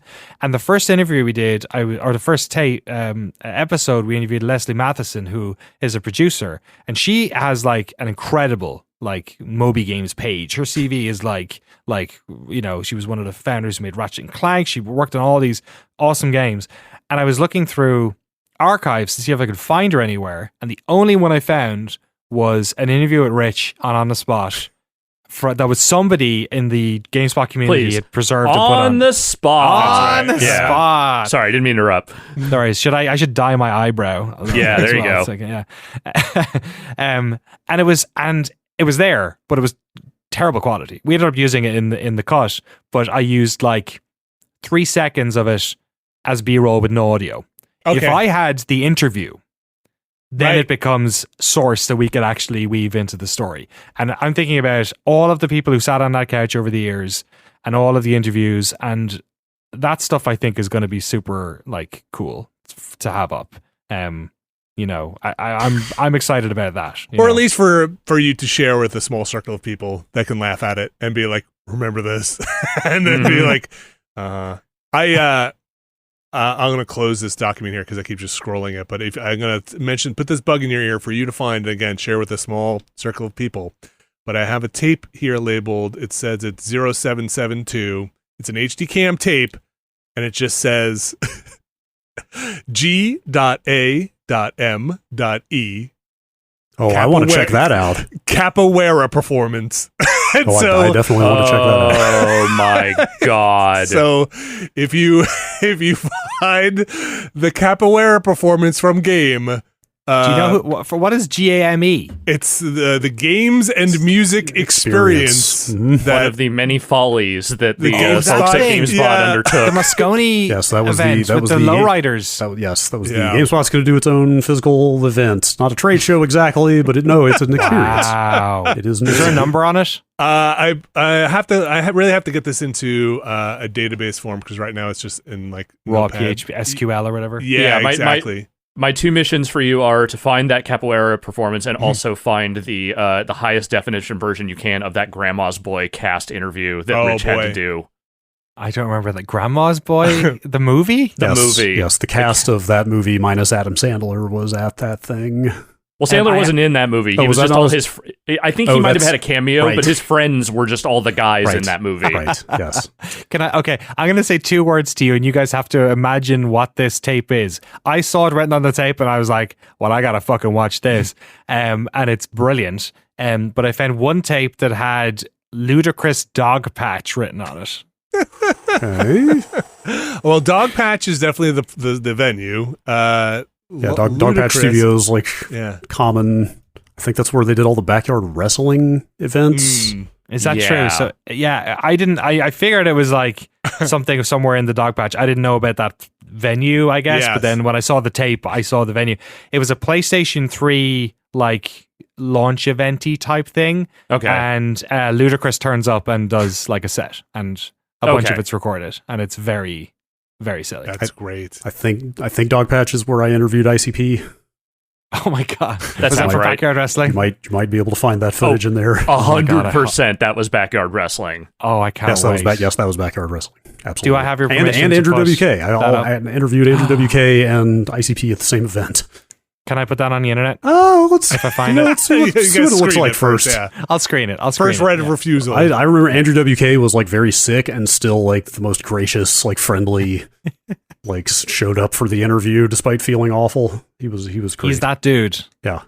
I saw him live in London at a students' union, and my friend flew over from Ireland to stay at mine so we could go to the gig.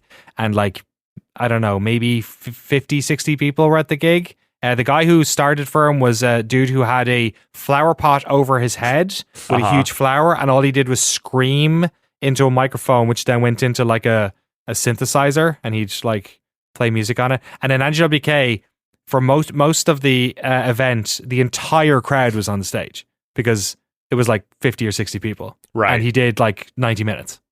So Jesus Christ. The guy's a champion. Absolute hero. One more quick question. Is there any optical media in this? There probably wouldn't be, but like any CDs or DVDs, anything like that? Because a ton of assets, company assets, were getting distributed on discs and then later USB sticks back then. But no, I have. There was a small batch that I had when I worked there that I kept. That is here, but it's. I think it's mostly the GameSpot DVDs, the E3 ones. Okay. Yeah. Which I'm pretty sure. Of those. I think they're all online as well, Alex. I think YouTube has. Maybe we'll double check. I don't know if it has. Those have everything. The documentaries from those are definitely up on YouTube somewhere, and I have those archived as well. Okay. I was just wondering. I'll check through that, but not a huge. No, okay. There's no like big CD thing, unfortunately. Because like the press kits they would distribute of which were just files of it's like here's a Word doc with all the info on the game. Here's like 8 pieces of key art. Here's 12 screenshots. Like sometimes videos, but those kind of like the tapes you're talking about, where like the tapes are 1080i, but they got busted down to shit to fit on a website, right? Same stuff of like. You could find some like extremely high res, like intended for print key art of game stuff. Of course, because they just send you that. Right. That was the version they had. Without any logos or watermarks or anything on it because it needed to be flexible for print layouts and stuff like that. So like there's probably some like historic art also floating around on stuff like that. I remember some of that was in Ryan McDonald's old office, I remember, but I don't know where that probably some of that stuff maybe didn't. It's not here anyway. We've no hard drives or anything like that. It's all just beautiful videotapes. Sure. There's kind of a preservation effort around stuff like that as well. Like I found this is a much more recent example, but somebody posted the E3 2016 Nintendo press kit to archive.org. Oh, great. Which I downloaded recently because that was like the big Breath of the Wild, like kind of everybody played it. It was almost out. Like Safaldi has a bunch of this stuff too because he got CDs for I think it was either source files for magazines, maybe something like that, and then a bunch of press kits and things like that. To the point where we've hired them. When we did our Crystal Dynamics documentary, and we did our DMA design doc, we hired the Video Game History Foundation to basically go through their database that they have on their machines and pull out stuff. And a lot of it ends up being just like magazine commercials or press kits and things like that, but it's cool. Like some of the stuff that's in there is like for the GTA one, he ended up finding a bunch of like concept art for GTA 2, right? Like the stuff looks incredible. Yeah, like just an example from this Nintendo thing. Like I'm looking at a painting from Breath of the Wild, like you see it in game, like on the title screen. This image is roughly 22,000 by 10,000. You could print it. You could like some like insanely high quality stuff floating around. It's so cool. Alex, I found plenty of reviews by you. Oh. Yeah. In this Please burn database. them all. Yeah. So hopefully, Danny, I'll send you my cut list and just Alex Navarro cut list from everything. I'll try and get this to you in a form that is readable. Thank you. If it's helpful at all. I think there are tape numbers. Are the numbers on the backs of the tapes, are they 4 digits? Generally? Generally. On the spines? Yeah. Okay. Then these might be somewhat accurate. Give me, if you have a number in front of you, give me one. I'll try and look it up and see if I don't have any of the ones from that Okay. era here. I only have the ones that are mostly 3-digit ones, the HD cam ones. But there are other ones. The DVC Pro ones I know are that way. Man, what a weird time. What a weird time. It's a weird little thing, but it keeps producing nice little nuggets. Every once in a while we put up a video on the thing, and then people are like, "Oh my god, I haven't seen this in forever." Totally. Or, it's It's pretty neat. I'm hoping there's one or two like nuggets in there. Like the stuff that we're really looking for is, assets and gameplay that were sent from studios that have, never turned up anywhere, or early builds of games or whatever it is. Like that type of thing, I think is where some of the goodies are. So that I'm obviously finding Alex's review of a certain truck based video game. There were at least resolution. There were at least 5 of those, I'm going to say, in video review form or some way or another. That was your beat? Regrettably.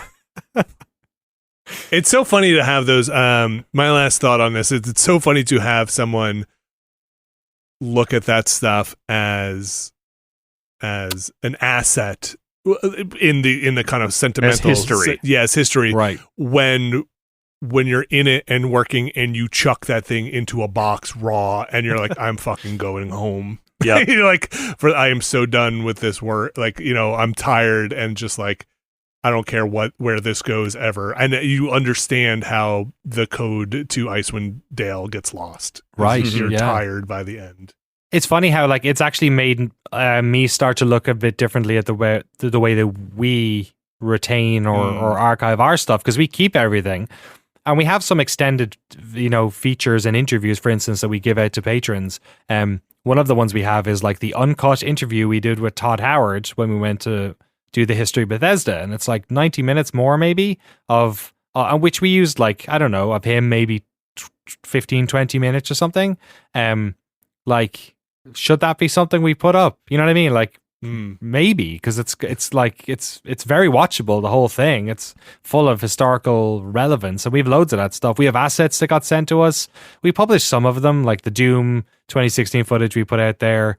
All the Ravenholm footage we got from Arcane, we put all that out there. It's one big video. You can watch the whole thing.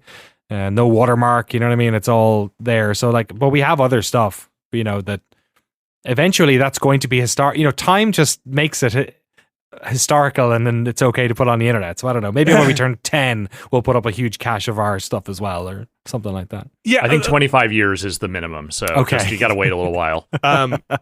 Yeah, and also with places that can store this, with storage space becoming less of an obstacle, right? Like totally. Online storage space becoming less of an obstacle, and the ability to capture that stuff, like it's this stuff at the time took up so much space, especially at its native resolution. It didn't last very long on your computer in its native form. It would get cut down quickly, compressed, and then deleted and chucked in a box.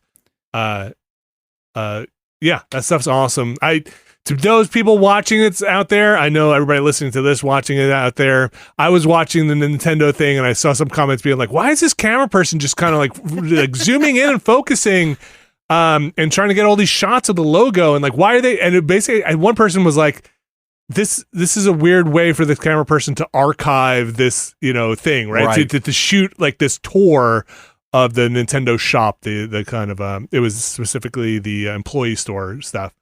And I'm thinking in my head, I'm sure Danny, the same thing when you watch that, you're like, no, you're shooting this for like 5 seconds of B-roll of a Nintendo logo, or you're finding the focus on something and zooming in and crash zoom. Yeah, this is gonna be spliced in between an interview. You're gonna use all of like 20 seconds of this in the end. It's not a walkthrough. I mean, there were plenty of walkthroughs that were filmed, but stuff like that is somebody just trying to get the coolest shots of a Mario head that look cool in a half a second, Yeah, so I think like that's a good example of like, how much effort do we have to do to contextualize this sort of stuff? And it's like, yeah, calling it a tour is maybe actually not that accurate, because it's not what it's doing. Should we do something like title it as like raw footage? You know what I mean? Yeah, like in a way that like sort of gets ahead of that, should be in the description. Basically at the start, it's been a lot of like putting videos up and seeing if the comments kind of they figure it out a lot, for themselves. Yeah. Like one guy was saying like, oh, this is the most like 2006 ass video I've ever seen. You know what I mean? That's why they're doing it. Yeah. But you're right. It's like, there's a bit of a learning process with like how to tag this, or will people figure it out? Like the same with the KOTOR thing, where it's like, because they have no context for what this video is. It's an E3 presentation, right? But it's like, it's not like no one's ever seen a game really presented that way. It's very strange. So I was like, will people understand that this isn't a trailer? You know what I mean? Do they know, like, what do we have to name this thing to really? So, like, behind closed doors was the phrase that I used. It technically wasn't behind any closed doors because it wasn't actually at an event. But I was like, I don't know how else to communicate that this is not an official asset. This is not, you know. So it's like, it's just weird, especially with with magazine stuff where sometimes they send stuff and they're only expecting it to be written up about. It wasn't even like the video quality was that good because. Didn't have to be, you know. They were just mostly. This is just how to communicate with somebody with a bit of visuals. So yeah, there's some so weird. It's very weird. It's very weird. It does feel like emptying out grandma's attic and finding a bunch of photographs and deciding what to do with them or not. But also, grandma's not dead. You know, like grandma just left all those photographs in the attic. She just moved to Boca Raton, and you just have to clear out the house. And she's like, "Please don't put those pictures of me in bathing suits on the internet." Or it's more like grandma got divorced like 4 times and it's like, I don't give a shit anymore. Like I'm living with my new husband over here. Like whatever you found in the house, it's yours. Kids, go take the stuff. Please just clean it out. Yeah. Well, if people want to go find out more, Danny, where should they head first? tinyurl.com/noclip archive will bring you to the archive.org page, which has the highest quality version. The raw files are not YouTube compressed. And then if you go to, it's called Noclip Archive on YouTube. You can just look it up on YouTube, or it's at Noclip Archive on YouTube. That's where we're putting up the, 99% it's the same. Some of it's tweaked slightly. The videos up there, they've all got nice thumbnails on them on YouTube. It's true, they do. We'll see how long I keep doing nice thumbnails. I was going to say that also looks like a lot of time and effort to continue. The hardest part is when you get a tape that's like, there's one tape that's just like E3 99 B-roll, and it's like 90 fucking minutes. And dude, is this one video or is this 90 videos? Is that B-roll shot on the floor? No, that is all assets, trailers of games. Okay, it's not even. I shouldn't even call it that because it is literally trailers for games. Okay, I don't know why it's all on one tape. But that's how they used to just kind of wait. Are they different publishers? Different publishers. Oh, that is weird. It's wild. It's like a master tape that somebody put together. Oh wow. Okay. Could that have been used for like the E3 live show maybe? And on a television or something, just playing? No, it could have been for like a show where there are cue points for somebody to queue up the next trailer for the live show. That's what I meant. Yeah. Because we would get assets for all that stuff ahead of time, like on the low from companies to prepare. For the show, right? So you'd make the master tape, and then you'd basically have cue points, and then be like, okay, cue up the next trailer. Okay, what did you see, Brad? And then Brad would talk about that. Would make sense because it's also not consistent. Some of it's trailers, and then at one stage it's just 30 minutes of Star Wars Pod Racer. And that could have been like, hey, we're having a guest on the show for that, and we need background stuff. Right? So, yeah. It could have been. That's cool. The last thing I'll say here, if you do find like raw footage shot on E3 show floors from that era, I absolutely will come up there and help you because I was at all those shows, and I'm old enough now that I can't really easily call those memories to mind anymore. You know what I mean? So like, it would do the whole firing the neurons that have been disused for 20 years thing of getting to see that stuff again. There was 100% all that stuff, and that's an area where I'm like, where is like. Some of that stuff's relevant, maybe some of it's not. I could use some help with that. There's one that just has Kensha Hall Tour written on it. That's the first thing you need to get over there and preserve right goddamn now. That goes on the unlisted YouTube channel, and it gets spread around that way. The secret, back channel tape archive. Nothing matters more than this. Okay, do it for Kensha Hall. I've got my homework. All right. Thanks, Danny. We're going to move forward quickly here and take a look at some other news. Brad Shoemaker, you have pulled a couple of stories here to switch gears. Probably the biggest one is a return back. We were waiting for a little bit, but things kept happening with Microsoft, Activision, the FTC, and judges. Brad, what's going on? I'll say this is probably the conclusion to the saga. At least in the States, probably. In the States, Unless something crazy happens, the judge involved in the case in which the FTC was seeking a preliminary injunction to halt the Microsoft acquisition of Activision, the judge has denied that request. And look, none of us are legal scholars here, but Speak for yourself. All of the sober analysis of this that I have seen is pretty much, it's dead. Like, the FTC's got until Friday to appeal, and like Bloomberg was reporting this morning that there's scuttlebutt that they are going to appeal, but also, like, all the analysis is this can get closed. The deal can be closed by the 18th now with this out of the way. Like, that's how close this is to being done, is that acquisition may be final within the next week, unless something totally crazy happens. So they still have to figure out what's going on in, is it just the UK specifically? Or I forget, it wasn't the EU, right? It was the UK. No, it's the EU cleared the deal. They cleared and the UK this year. Okay. Yes, the EU. So, like, again, right, grain of salt. We are interpreting the stuff to the best of our ability, but what I read was this deal even could go forward with the UK still blocking it. They would just essentially have to carve the UK out of the deal entirely, because the rest of Europe has already signed off on it.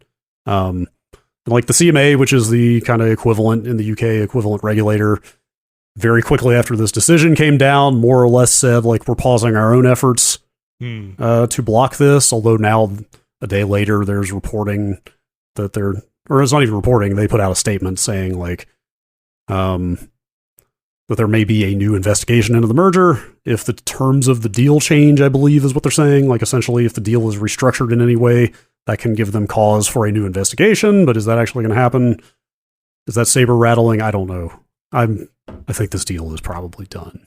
At least as far as the US and seemingly the EU is concerned, it feels like this thing is pretty much set.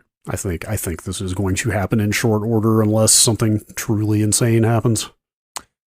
I think I kind of end up where, Alex, I mean, there was a pretty intense, and I've seen this debated too, about, what the strategy has been at the FTC to kind of disrupt some of these giant mergers that are coming through. But I think, Alex, what you said is kind of where I fall, is like, who's got the most money? And that's probably going to win the day, right? Are they willing to spend their way out of this problem? Yeah. It's like a lot of moneyed interests. Yeah, I mean, everybody's got their own view on things. Like, I did see a lot of reporters saying the FTC's case was relatively weak here. Mm-hmm. But again, I can't. That's just what has been said.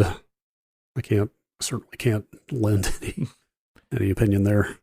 It's funny to me. It's always seemed like a smaller merger than others. Like if EA was getting bought, I'd feel like it was a bigger thing, or even Ubisoft. But Activision has I don't know, am I crazy? Aside from the Blizzard aspect of it, which also you could argue is maybe in flux, it's not like they've got that much of a stacked bench of games. Like, no, it's very top heavy, is what it is. I mean, it's Call of Duty being as big as it is. It's King being as big as it is in the mobile space, and then all the Blizzard stuff basically are what are.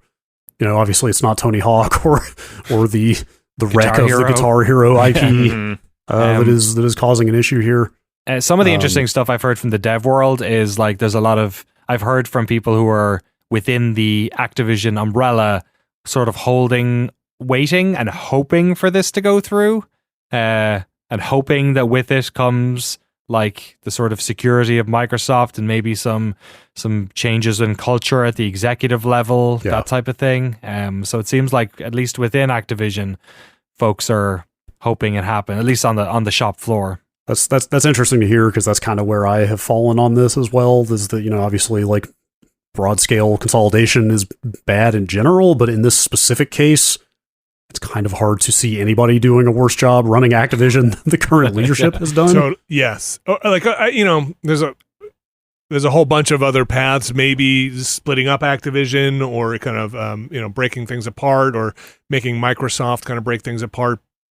My worry is, we've talked about this before, but as consolidation happens, you are at the mercy of one bigger toppling, maybe not toppling, but moving giant, right? You're kind of attached to that ship now. So if Microsoft hits troubled waters, everything below starts hitting troubled waters too, right? So, what survives, who gets laid off, what echoes and trickles down. So that's always scary too. But I think all your points are totally valid, of, like, Activision not in calm waters, at least for the last foreseeable, for the memory I have of Activision, modern Activision, it has been troubled. And all the reporting that has come out about just how troubled it was deeply disturbing. So, yeah, we'll see.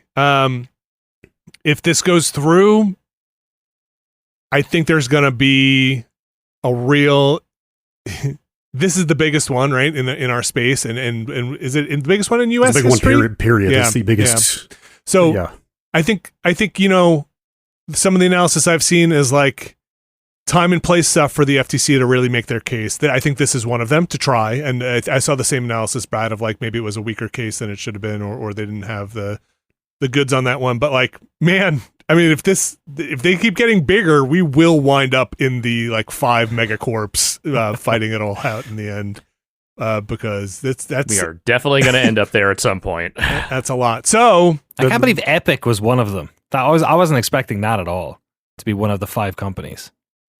Epic, yeah, the Jazz Jackrabbit people. Yep, Unreal Tournament's own. Yeah, are you going to serve with the Epic / who's what's their big partner?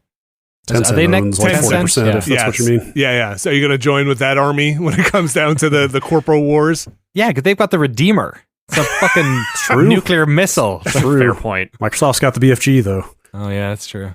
Epic. I don't know if the Epic army or the Tencent army sounds better, but I don't know what'll look better on my uniform. I really hope they figure their branding out when we have to go fight. Marcus Phoenix, right? Yes. Yes. When we're all fighting for water rights. Yeah, that's the metaverse I want. Where it's just corporate wars. Like some big ass metal shoulder pads out of this deal, then sure. Yeah. It sounds like some of what swayed the judge was like Microsoft pledging to bring all the Activision stuff to cloud streaming platforms and like bring Call of Duty to Switch, and the judge basically looked at that and said like, these things are not on these platforms now. Right. Like this is them broadening the market was I believe is how that decision was justified, at least to an extent. Did the cloud streaming stuff seem over talked about? They seem to talk a lot about cloud streaming.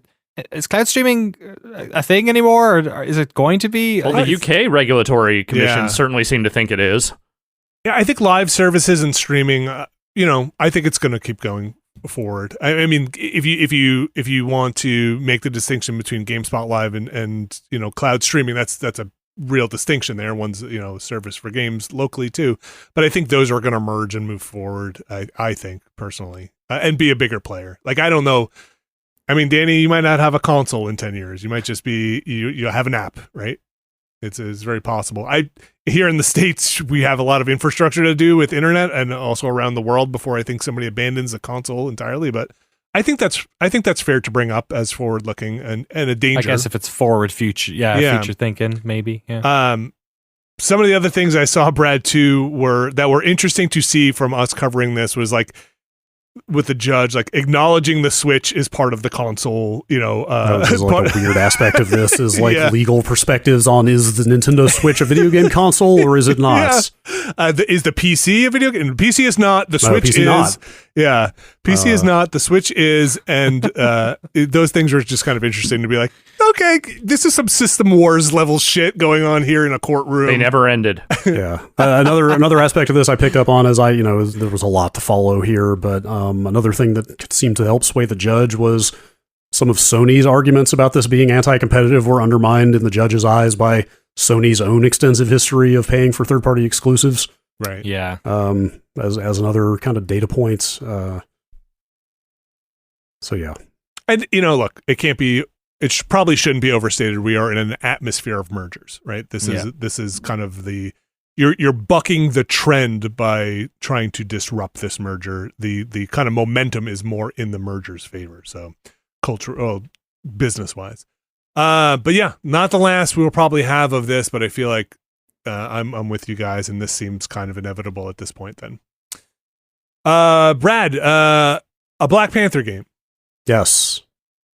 EA has announced a Black Panther game in production at a new studio in Seattle called Cliffhanger Games, which they are pretty forwardly describing as including a lot of veterans of Middle-earth: Shadow of Mordor. Ooh, from they got Monolith. that Monolith. Out Sounds there. like yeah. sounds like some members of Monolith have, and that also a Seattle studio, so have jumped ship at some point and founded a new studio under the EA banner. And they are doing an open world Black Panther game, and they don't come out and say Nemesis system, but some of the language in here. I think legally they can't. Yes, I mean, Right. yeah, that came out a few years ago that the Nemesis system is quite literally patented. Wild.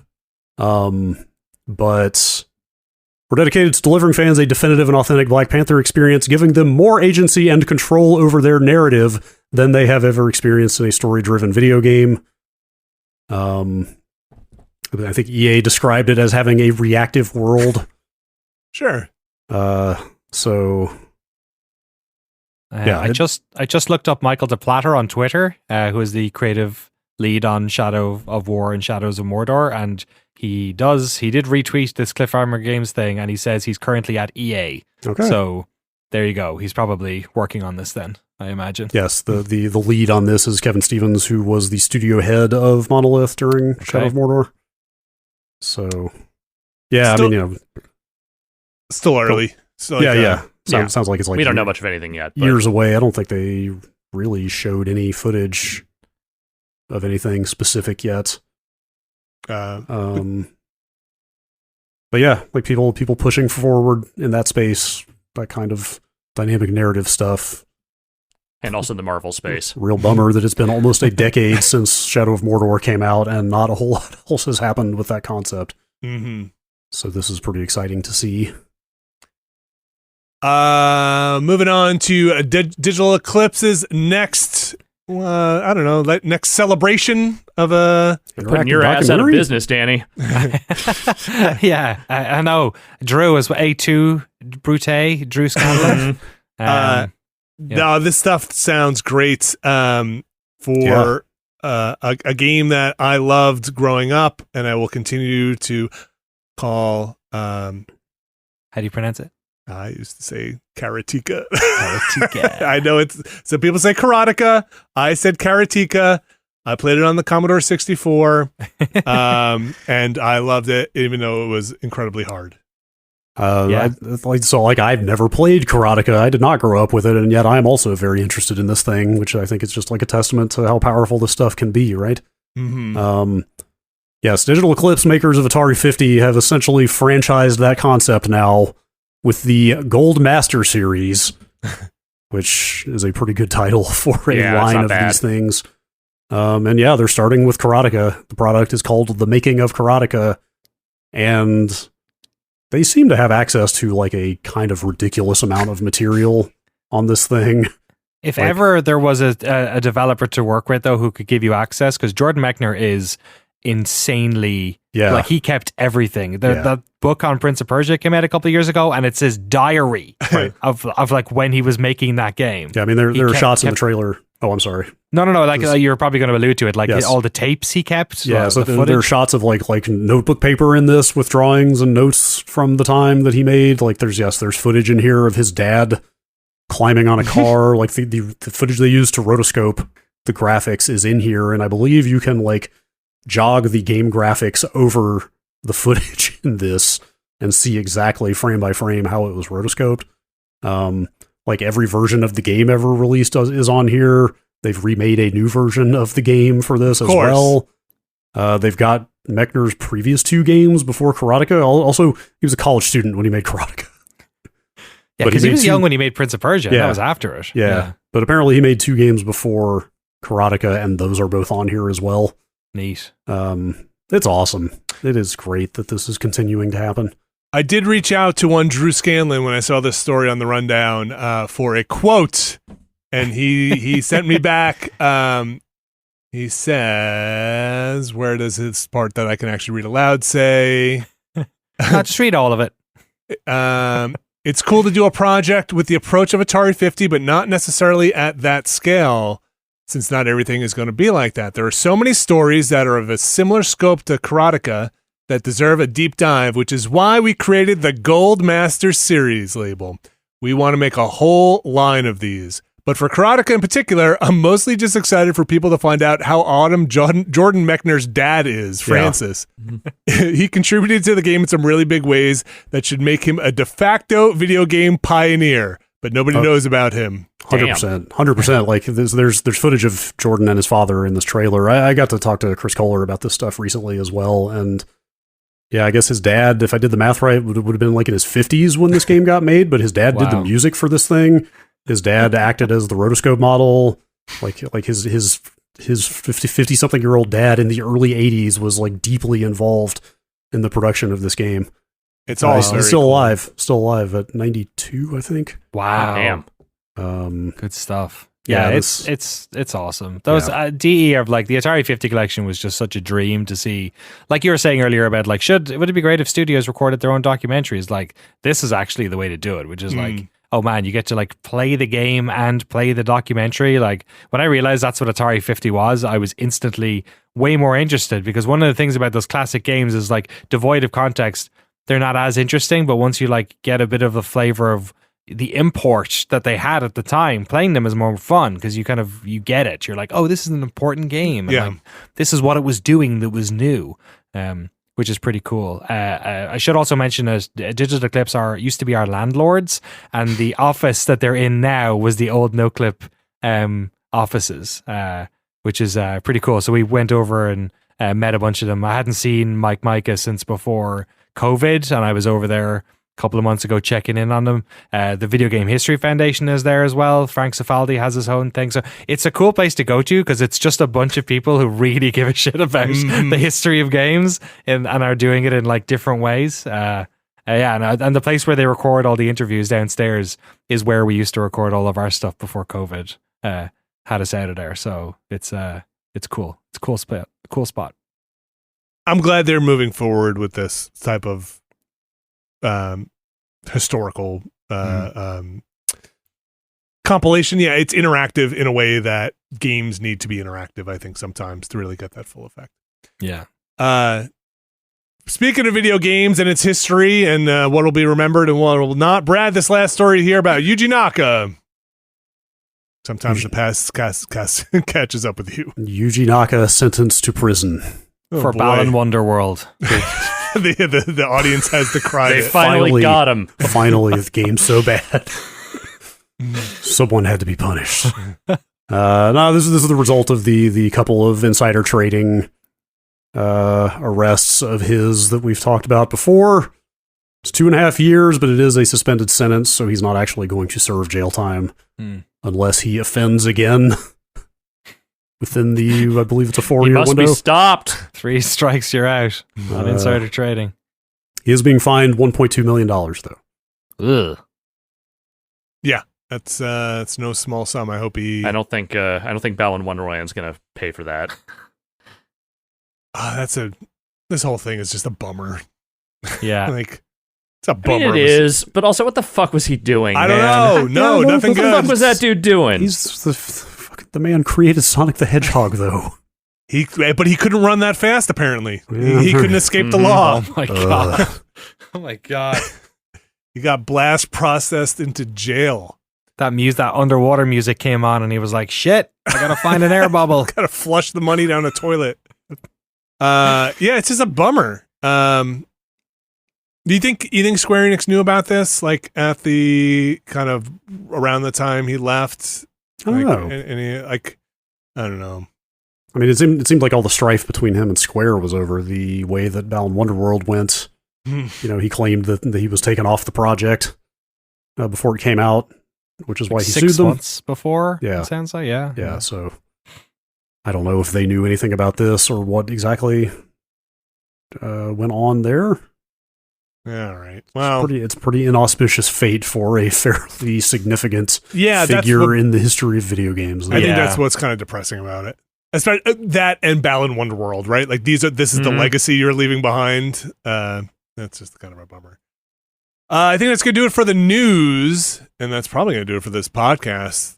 Danny, thank you very much for coming on and spitting some game with us about history, video games, what's on the tapes, our messy histories, the messiest embarrassing pasts, our stressful current lives, all of the above. All of the above. Yeah. It's right. It's always a pleasure to chat with you guys. It's funny because it's like I get to do that whole what is it called again, where you have like a relationship with somebody you don't actually know on the internet.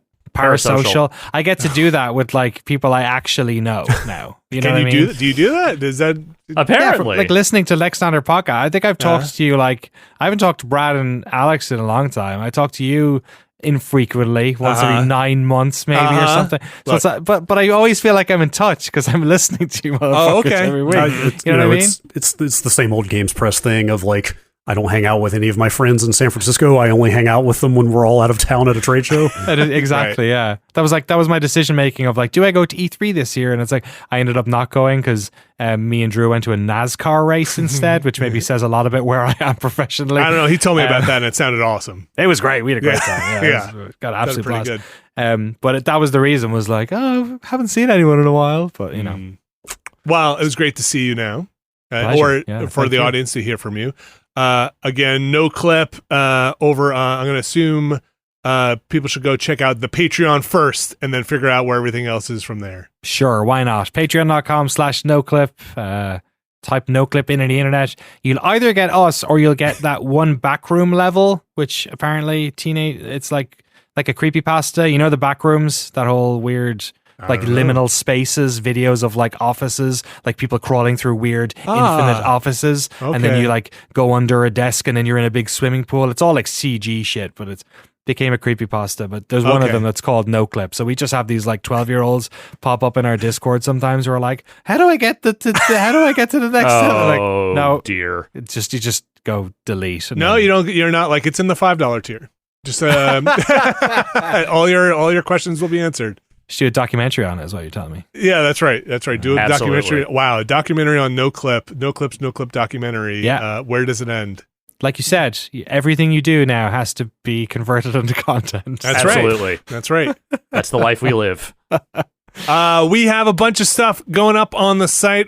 We've got the site. The site. I will never say that. Listen. We just walked out of the 20-year-old time warp, I get to say. Yeah, fair. Our audio and films are going up on sites. You can catch it. We have a Planorama that'll be going up this week where we go through July's release calendar. We've got the Ramblecast. We've got Brad playing Truphang 2 over that archive is up. And I'm very happy to say the Watchcast is back. Mm-hmm. And we are watching Twin Peaks. Oh, nice. Yes. Season 1. That is up now over at patreon.com/Nextlander. If you happen to be over at Patreon, you may be checking out Noclip, you can swing over and go check out Nextlander. And there's a good old thing there called the Watchcast. And that's where you can find us talking over or talking about Twin Peaks. Not over, yes. No. Yes. We'll never be over Twin Peaks. We watch it and then we talk about it.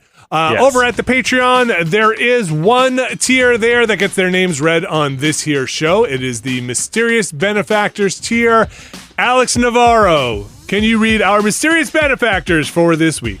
I can and will. Our Mysterious Benefactors for this week are RRE, John Richardson, Vornak, Kelly F., Brian Lucier, Skywarp, John Hubbard, Sean Miller, Brad's Midsize Hoodoo Voodoo, Evan Cook, Mark Wilhelm, Jerry Lee, Deirdre is just here for the zip line, Gary Pejsky, Robert Fisher, John McInnes, Crimes, Bunny, Peter Reardon, Thomas Lynn, Chad Rita, Statics, Andrew Jackson, Mega Crane, Raz Grizz 2, Brian Murphy, Randy Duax, Andrew Tiebkin, Alex Wu, It's Me JP, Matt Clements Jr., Andrew Slosky, Edward Chick, Steve Lynn, Matthew Herrig, David Campos, And Tyler Treese. You know, it's weird. I didn't see Danny's name on here. No, not a mysterious benefactor. Although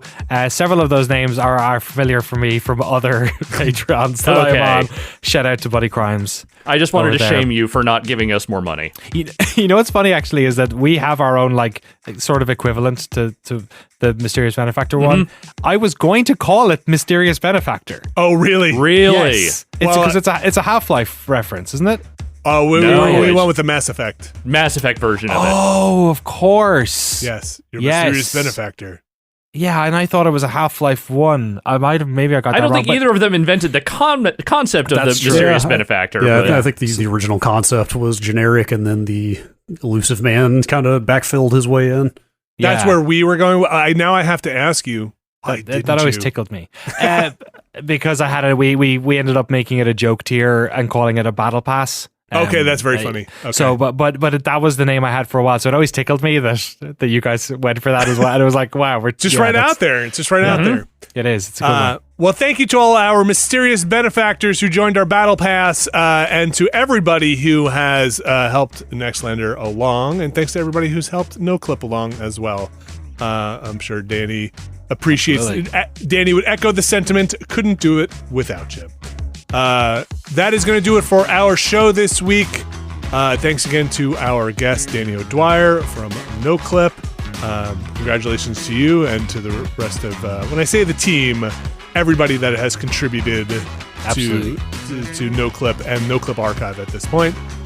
Thank you, Brad Shoemaker. Thank you, Alex Navarro. We'll be back with more of the Nextlander podcast next week.